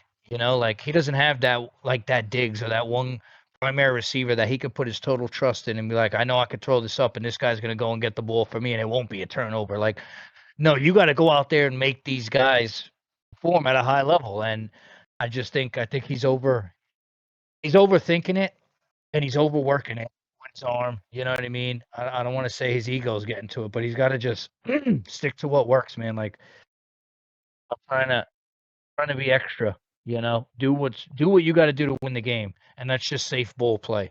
And if that eliminates you trying to push the ball down the field when you don't have to and try to make a play, when you don't know if you got the right guy out there trying to go and come to the ball, like just play it safe, man. They can drive the ball up the field. They do it effortlessly, and their defense can play, to that beat of that drum that the offense does. They didn't play great in the first half, but they only gave up 3 points this last week in the second half, and then the offense was flat. Yeah. But it's just the turnovers, bro. It's 2 extra turnovers. It's 2 extra scoring opportunities or drives and 2 extra chances to put points on the board. But when he plays clean football, that team wins every time. So it's he's just got to. I think he's just got to. They got the bye week, settle down, regroup. It's their coach. I think he knows that system. It works. It does work. Yeah, they could definitely use a wide receiver, a primary for him. That'd be great, but they could still do it with what they got. I just think that they let themselves get away from that, and they think Josh is just trying to do too much with his arm, and not let everyone else have some weight and stop trying to do too much, because this is what's killed him his whole career.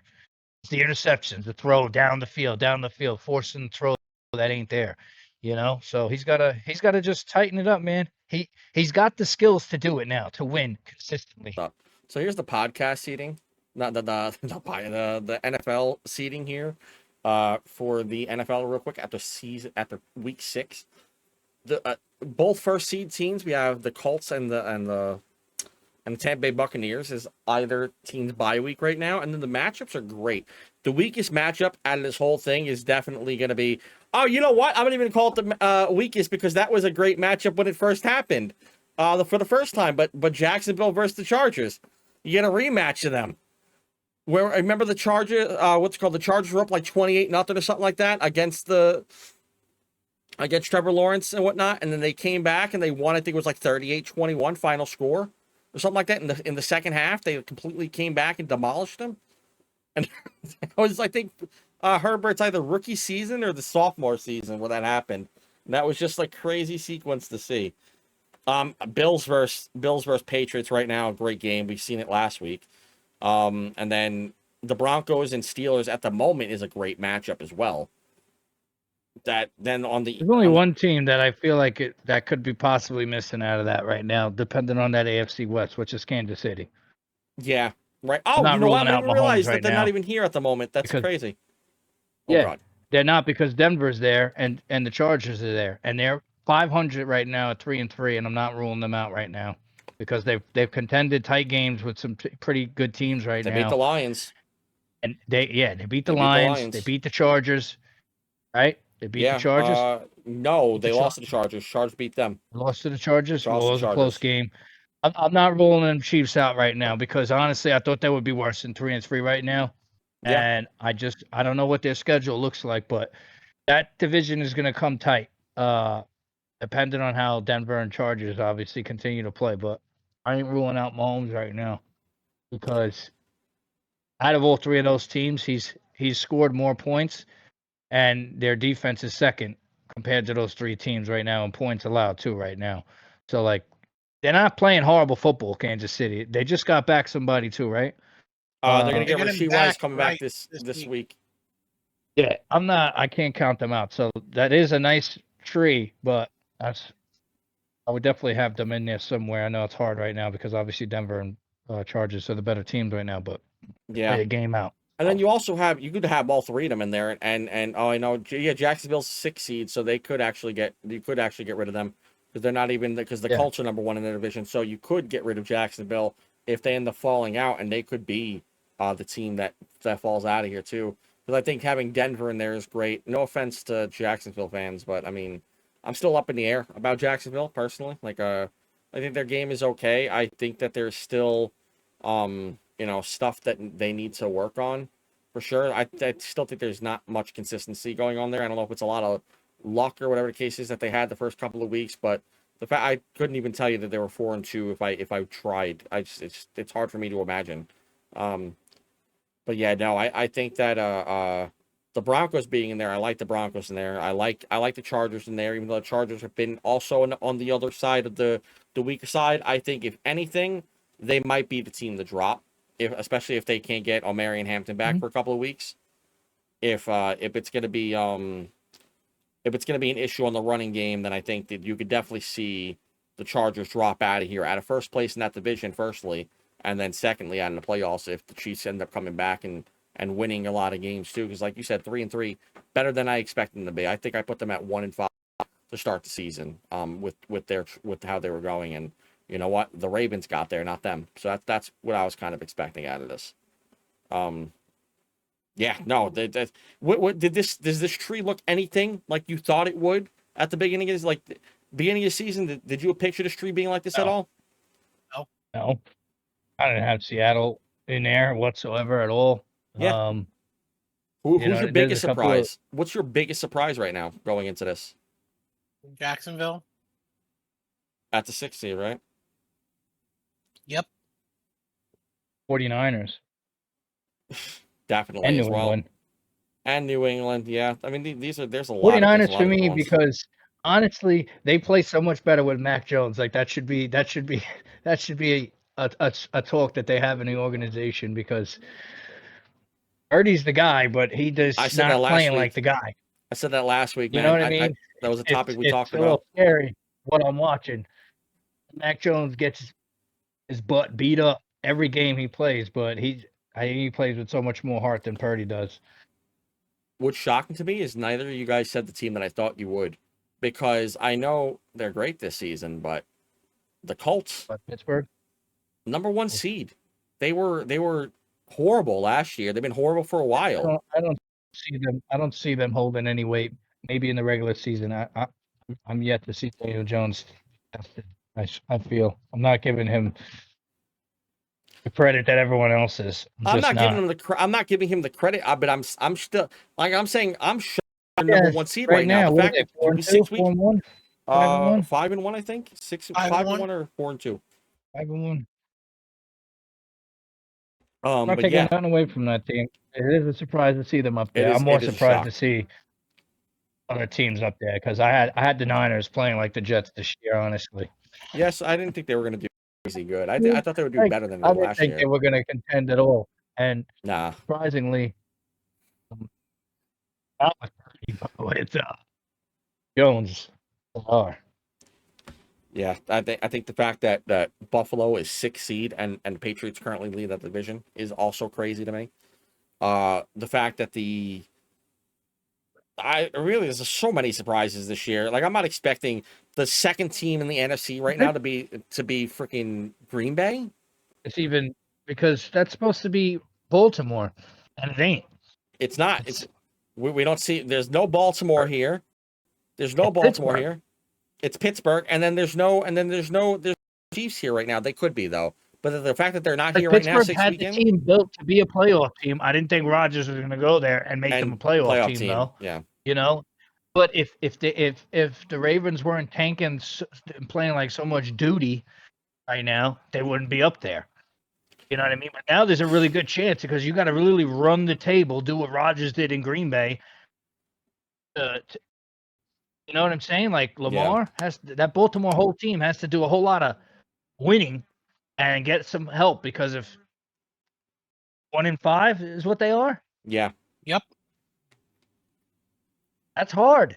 You gotta win a lot of games. Yeah, there's a lot of football left, but you gotta win a lot of games. You gotta win at least 8 to 10 of those games and hope that some of these teams drop down. You know, and hey, I don't know if they're gonna be able to do that with such a slow start. Only one team that can do that. The Jets. Yeah, only the Jets can do that and win 11 straight right now. All right, take my vitamins. What's it called? Do you have glasses on before, Dan, or no? Am I tripping? Yeah, I'm just cleaning them. Yeah, he was cleaning them. Oh, You gotta spit shine them real quick. you wear contacts? No. I don't wear them either. I just kind of go. I'm kind of currently like. Neither. I just throw in a pair of carrots every now and then, and I'm good. A pair of carrots. You just got them on. You just gotta just run around with a pair of carrots in your eyes. How you work? Yeah. You tell your future employers that every time you get a job and be like, he wears carrots to work. Just let you know that right now before you hire him. Wrap up some carrots and you'll be all right. Oh yeah, and then I just want to because I think we only got about like 20 minutes left because your head. How much topics we got left? we have a couple, but it's like I like it's like I said, we don't have to hit every single one. I just kind of wanted to go over whatever we felt was most To what you're interesting. feeling. I think right now, I guess we could talk about it because like it's probably like the one of the things that happened this week that everyone it was kind of bad. But I don't. I there's a couple things I want to talk about, man. I want to talk about Brian Branson, the Lions. I do want to talk about that game with Kansas City. I want to talk about He got Dowdle. suspended as he should have. Yes, for one game, which is fair, I guess. One. Fine, he got suspended. Yeah, he got the suspension. He was wrong, dead wrong. Dead wrong, absolutely, 100%. Like, there's no reason for that. There's no reason to be crying like that. I don't care if you want to win. Yeah. I don't care if you want to win and you lost. That's up to you to win. It's not the Chiefs' fault. You just lost. Play better. You let them get, what was it, 31 points? It's part of the game. Play game. better. What are you doing? Like, if you're mad that they won, take it out on yourself. But train better. Just do better next game. Just don't. You can't be mad you lost the regular season game. I don't even know who the hell he is. It's just it's uncalled for. That's it. You lost the game. Take it on the chin like a champ and keep going. Yeah, it's like you want to be. You want to be the winners. emotion part of the game that the guys try to exclude from the game because you're suspended. So why are you going to act out? Yeah, I get it. You're pissed, but so now your team loses again. Now if your team loses next week, now they lose you. And now you're not there to help them win next week. So now if the Lions lose next week, I'm blaming you. And you should take blame for that too. That's just it's disrespectful. It was not okay for him to go ahead and basically ragdoll Smith. Smitcher. I don't know how to say his name, but it's not okay for you to do that. It was never okay. That's like just plain old. Come on, man. That's wrong. Petty behavior, that's bro. Wrong. Look, you're playing a sportsmanship. Mahomes puts his hand out. You don't want to shake his hand. And then you're going to get pissed when someone says something to you for not shaking his hand. Yeah. Like, if you would have beat them, Mahomes would have still held out his hand. Like, that's sportsmanship. That's part of the game. During the Super Bowl, got killed in the Super Bowl. He still went out there. He still gave Jalen Hurts his flowers. He's been there. That's the difference between a champion and someone that wants to be a champion. It's all an attitude thing too, bro. Because even when you're a kid playing Little League, and I'm sure he did it too. He probably played Little League his whole life. Whether you won or lost, you line up and everyone pats each other on the hand. Ain't no one out there RKOing someone on the line when they're doing a lineup to shake hands and just going ballistic. Like, no, that's it. You lost. Come shake my hand. Come on now. And we'll see you again. It has no place in that. It has zero place. Now in the NHL, yeah, sure, let's go. But even at the end of the game, these guys kill each other in the NHL, in hockey. And at the end of the game, when they get ready for when they lose the playoffs, it doesn't matter how much you hate that person, they line up and they shake hands. At the end of it, they give hugs. They just went through battles out there on the line. They went through way worse battles than anyone in this NFL is doing. And just one game. You just went to war for a whole 3 hours. Yeah. Like, that's it. They outbested you. Give them the respect that they're due. Don't go out there and not shake his hand. And then when someone says something wrong, act out and go punch the guy. Like, you're going to get fined, bro. Or you're going to get suspended. And then if they lose, the joke's on you. The blame's on you. And then you got to have accountability. And be like, yeah, you know what? I was wrong. I acted out. Let my emotions get to me. It won't happen again. My bad. Everybody and coach and team, like that's it. Like, but yeah, good thing he got suspended. He deserved it fully. Well. Like, you can't not suspend him and then have the guy at first game of the season get spit on and suspend him, and then this guy's throwing a fist, throwing 100%. Down to the ground, and you know what I mean? Like, this deserves it. And I don't think that I don't think that I don't care, because I know some people are gonna say, oh, well, Juju Smith said something to him first. It's like, I don't care. I don't care what he said. You came out fists flying? Like, really? You have that big of a temper? Someone said something to you? Your feelings hurt? Your pride's hurt? You had to go ahead and smack him across? Come on, man. Let's go. If you're in the NFL, we're not in the streets. We're not out here in the middle of Brooklyn. We're not doing that right now. And I said, we're in the middle of an NFL game. Act like it. Again, I don't care. You get paid for this. You get paid for this. You get paid more than 99% of the population. Yeah.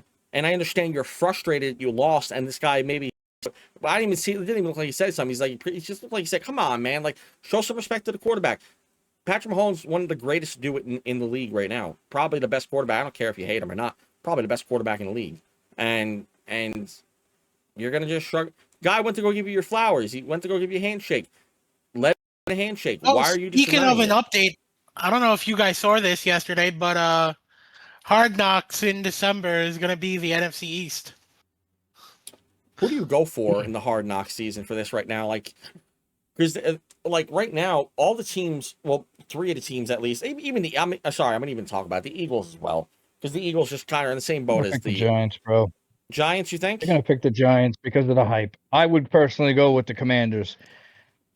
I was gonna say I want to know what's going on in that team, but I feel It's like the all hype 4 is going teams to they're doing. ultimately lead them.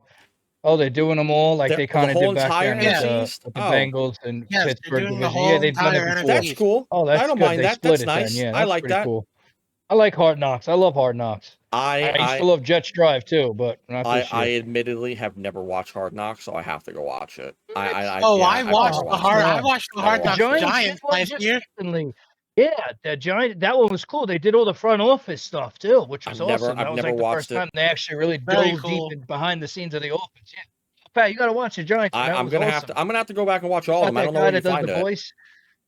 I don't know where you HBO. HBO. Right Oh, on I don't have YouTube, HBO. too. Oh, they have them on. All on If they have them on YouTube. YouTube, I'll watch them on YouTube then, because I don't have HBO. I ain't rich. I ain't got no HBO. Watch all the ones the Giants did on YouTube. I'm Like about to 40 watch that minutes or then. something. Yeah, I wouldn't mind. Like, that's like Okay. I gotta go look at that kind of stuff because I have been neglecting that. Like I Yeah. watch the games and whatnot. I watch That's all the the side of the ball preseason. you like to learn about. The whole Giants one Behind was the all scenes. season stuff, like Yeah. all office stuff, which was awesome. Like the Barkley transactions and all that talk. Still, it was really. Speaking of, like did you see that they did that police team they released the documentary on the whole situation Oh, with I the heard about Giants? it. I didn't see They I released heard it. Barkley had something come out on his own. Yeah, he released it right before the Giants game. Right before, like directly before the Giants game got released, they put that out. And then they went ahead and got killed.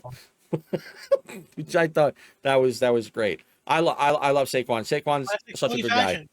Saquon is a great guy. Don't get me wrong. I love him. I love his personality. The guy is great. And I don't fault him for going to Philly. I don't give a crap. I really don't. I don't mind that he went. You know, the Giants didn't want to trade him. He went and got the Oh well. deal he was gonna get. Got the deal he wanted to go to. Won a ring. Why am I going to be mad at the guy? I did exactly as any NFL player would do in the situation.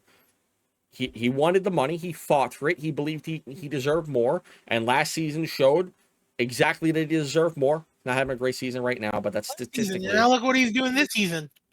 I mean, you did say he had 100. You said he had 100 yards in all games, but 6, and he's played 6 games without 100 yards. Maybe now the next 11 he goes off. Yeah, I think they got taken out of their game, out of their brand of football.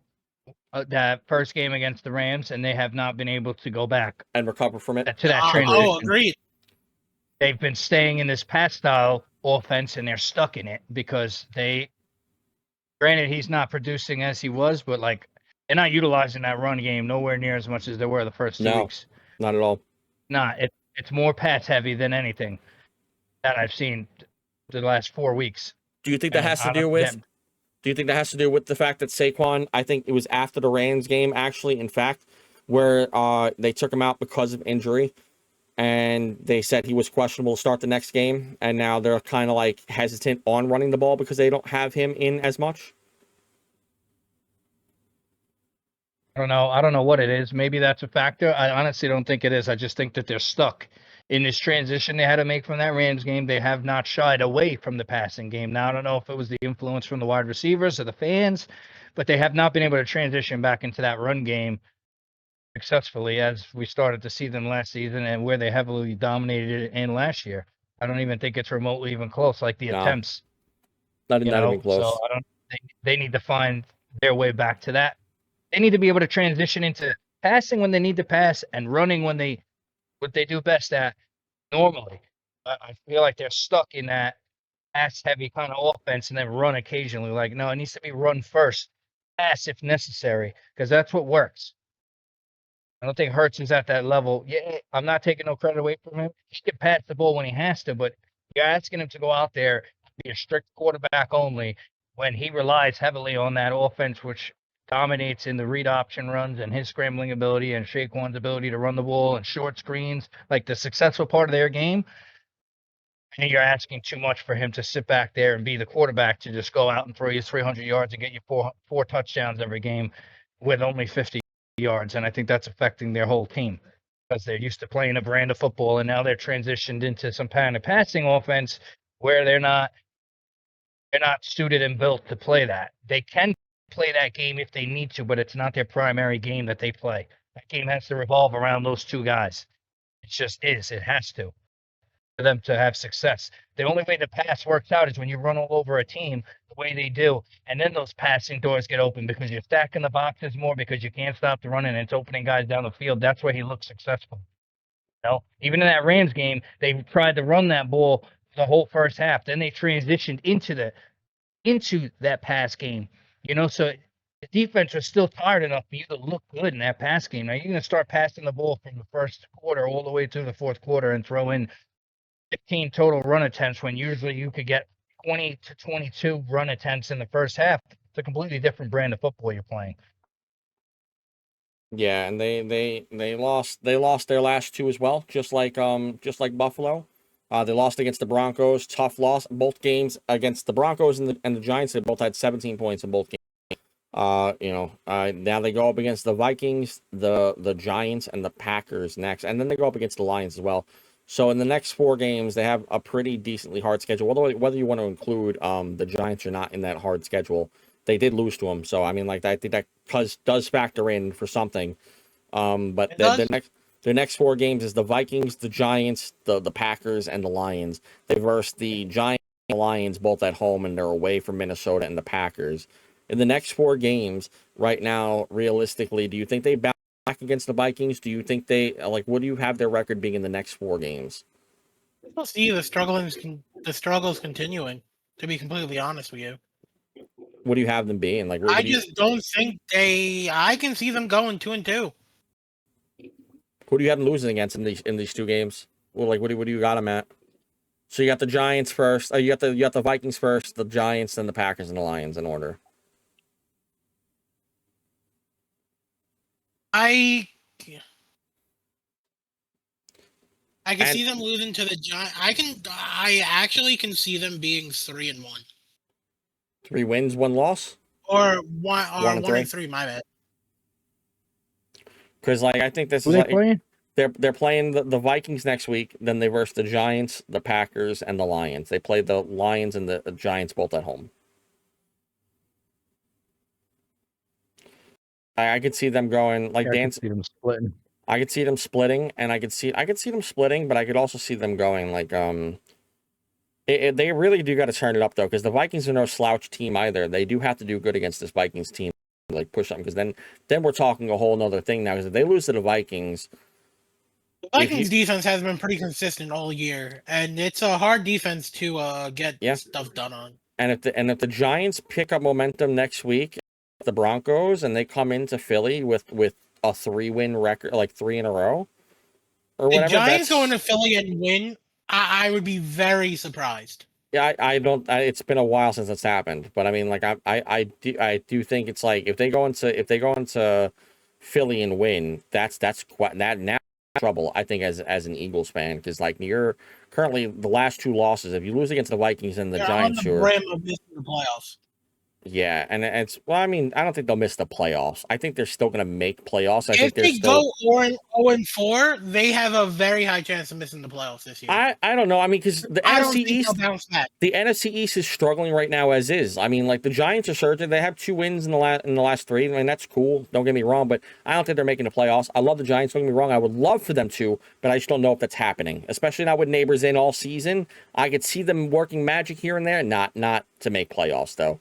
And then you have the Cowboys, who are the Cowboys. Just lost to the Panthers. And then the Washington Commanders are also struggling. They lost just now against the Bears. I told you, all right. Year 2, it's not the sophomore slump that's getting the best of him. It's the fact that teams know how to defend him.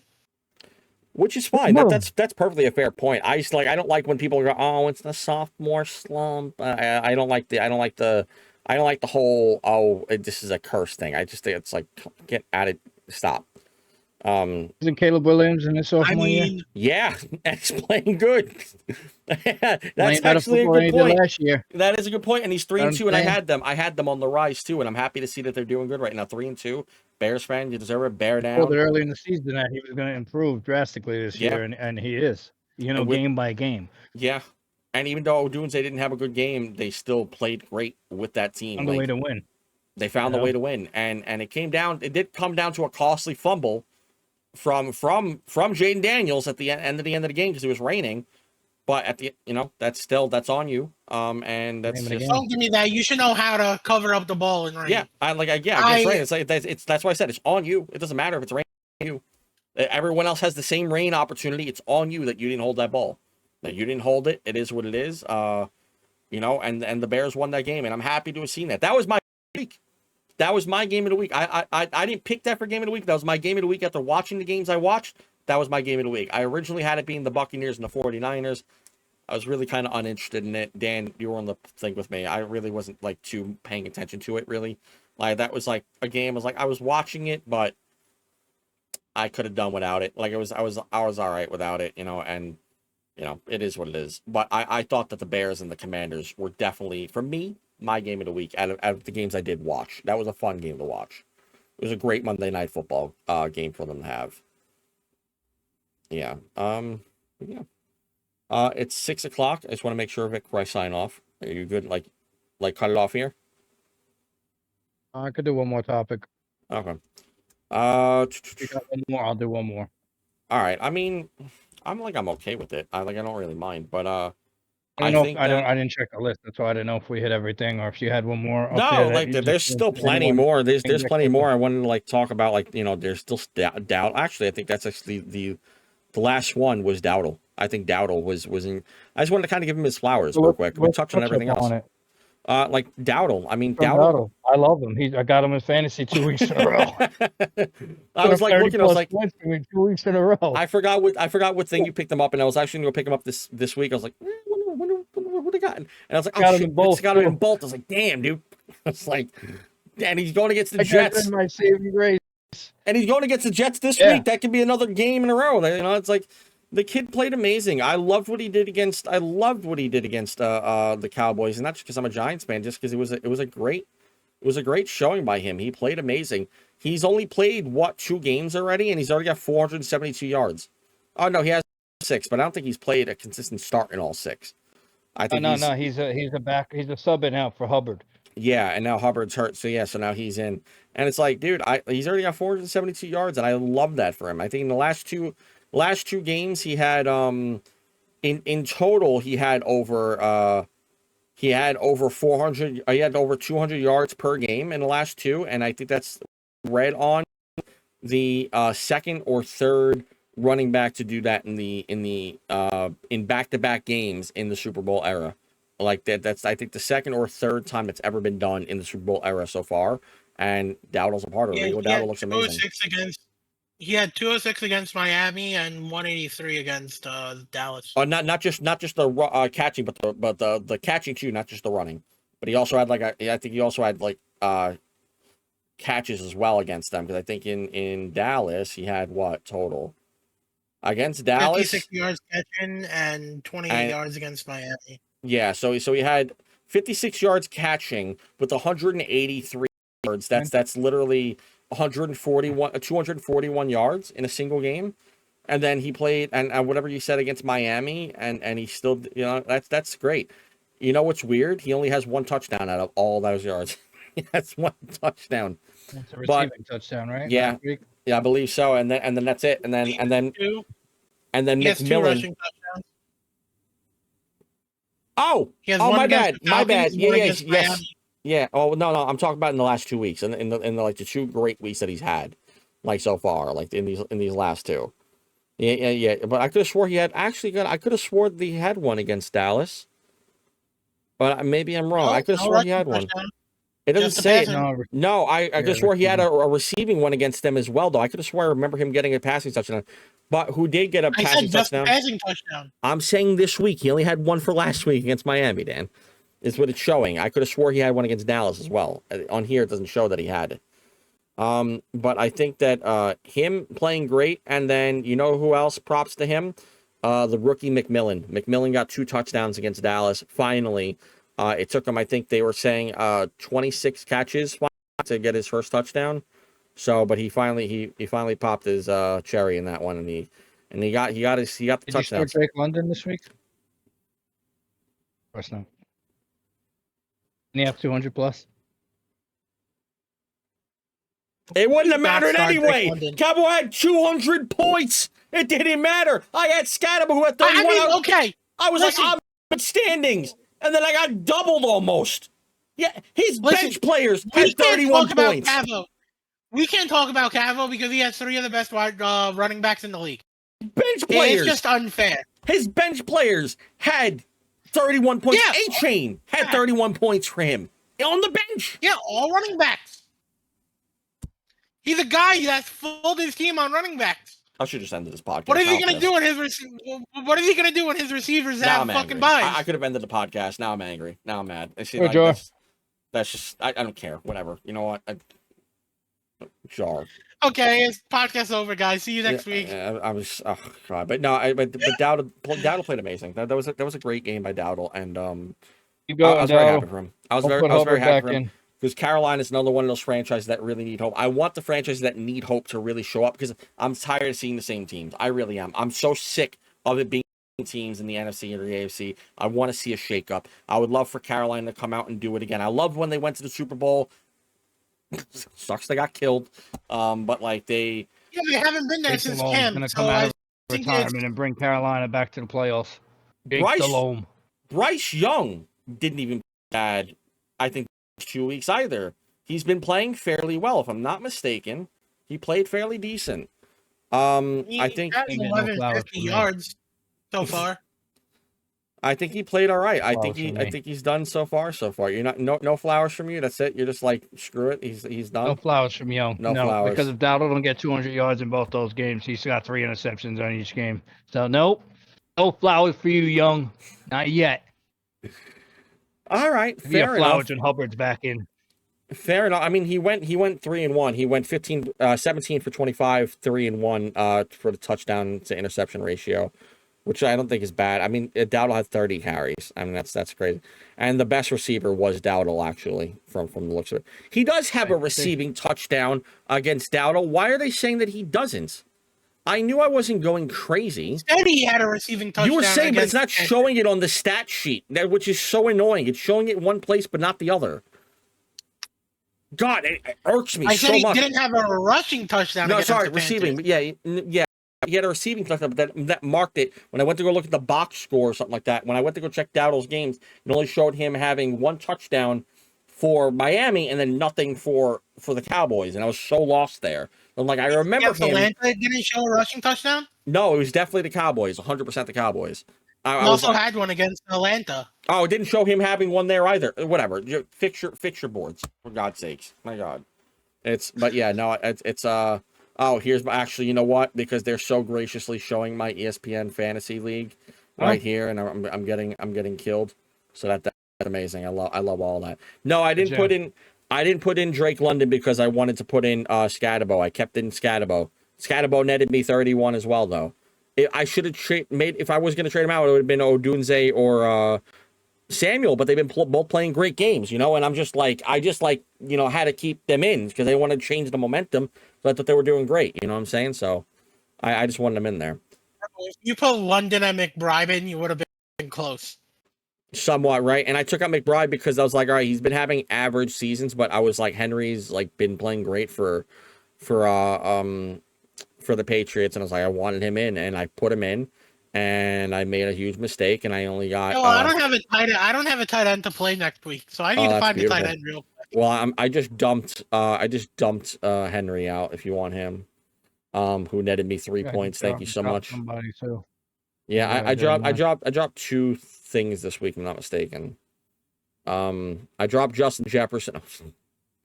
He got me no points last week. He was on the bye week. No, I didn't drop Give me Justin Jefferson. I would never. I'll take him. I'll gladly take him. Yeah, okay. Give me 2 running backs from him that aren't Henry, because Henry sucks right now. I don't want him. Yeah, you need a running back too. I have. Who do I verse this week? Do I verse Vic this week? Yeah, you verse Ryan. Okay, because it feels like the only person I have been able to beat has been Vic, and then I get stomped. And then Vic does good against everyone else, or like whatever the case is. But like I've Vic was doing good against me, and then all of a sudden it went I don't even know how I him. lost. I was beating you, and I looked. I was like, all right, I guess I lost. Vic was beating me by almost 100. Yeah, Nakua got hurt. Vic was beating me by almost 100 points. I don't know how I won. Nakua got hurt, and then Goff and Gibbs just did not game. That's why they all did like bad. So it's like you're starting like big guys, all really just did not show out. You know, like they just didn't do good. But I mean, yeah. Yeah, like, right. I don't even know if he's playing this week, Nakua. So. Yeah, it's another thing. You gotta see if he starts or not. That's gonna be a hard one. I don't know who you got on the substitution there, but I would look into that. The Giants.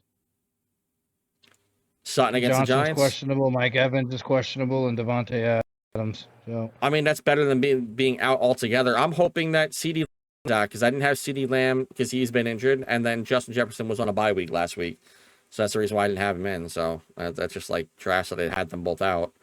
And then Buffalo's on a bye this week, so I don't have Josh Allen, so I have Jaden Daniels in for this week against Dallas, which I'm hoping he has a great game against them. And then hoping they have a great game. Just to have something. I'm happy I pick up Patty, because Patty has been doing very good for me these last 2 weeks. Mahomes, yeah. All right. All right. So I'm good here. I'm good to kind of end it here. So we'll kind of call it for the night. If you guys did enjoy the podcast, please do not forget to like and subscribe. Thank you guys very much for watching as usual. And next week, we'll or see with you guys. The prediction video. Well, yeah, we'll see. But for the podcast, we'll see him next week. But we'll see you guys next week. You guys have a great day. Enjoy yourself and enjoy another week of NFL football. Have a good one. Peace.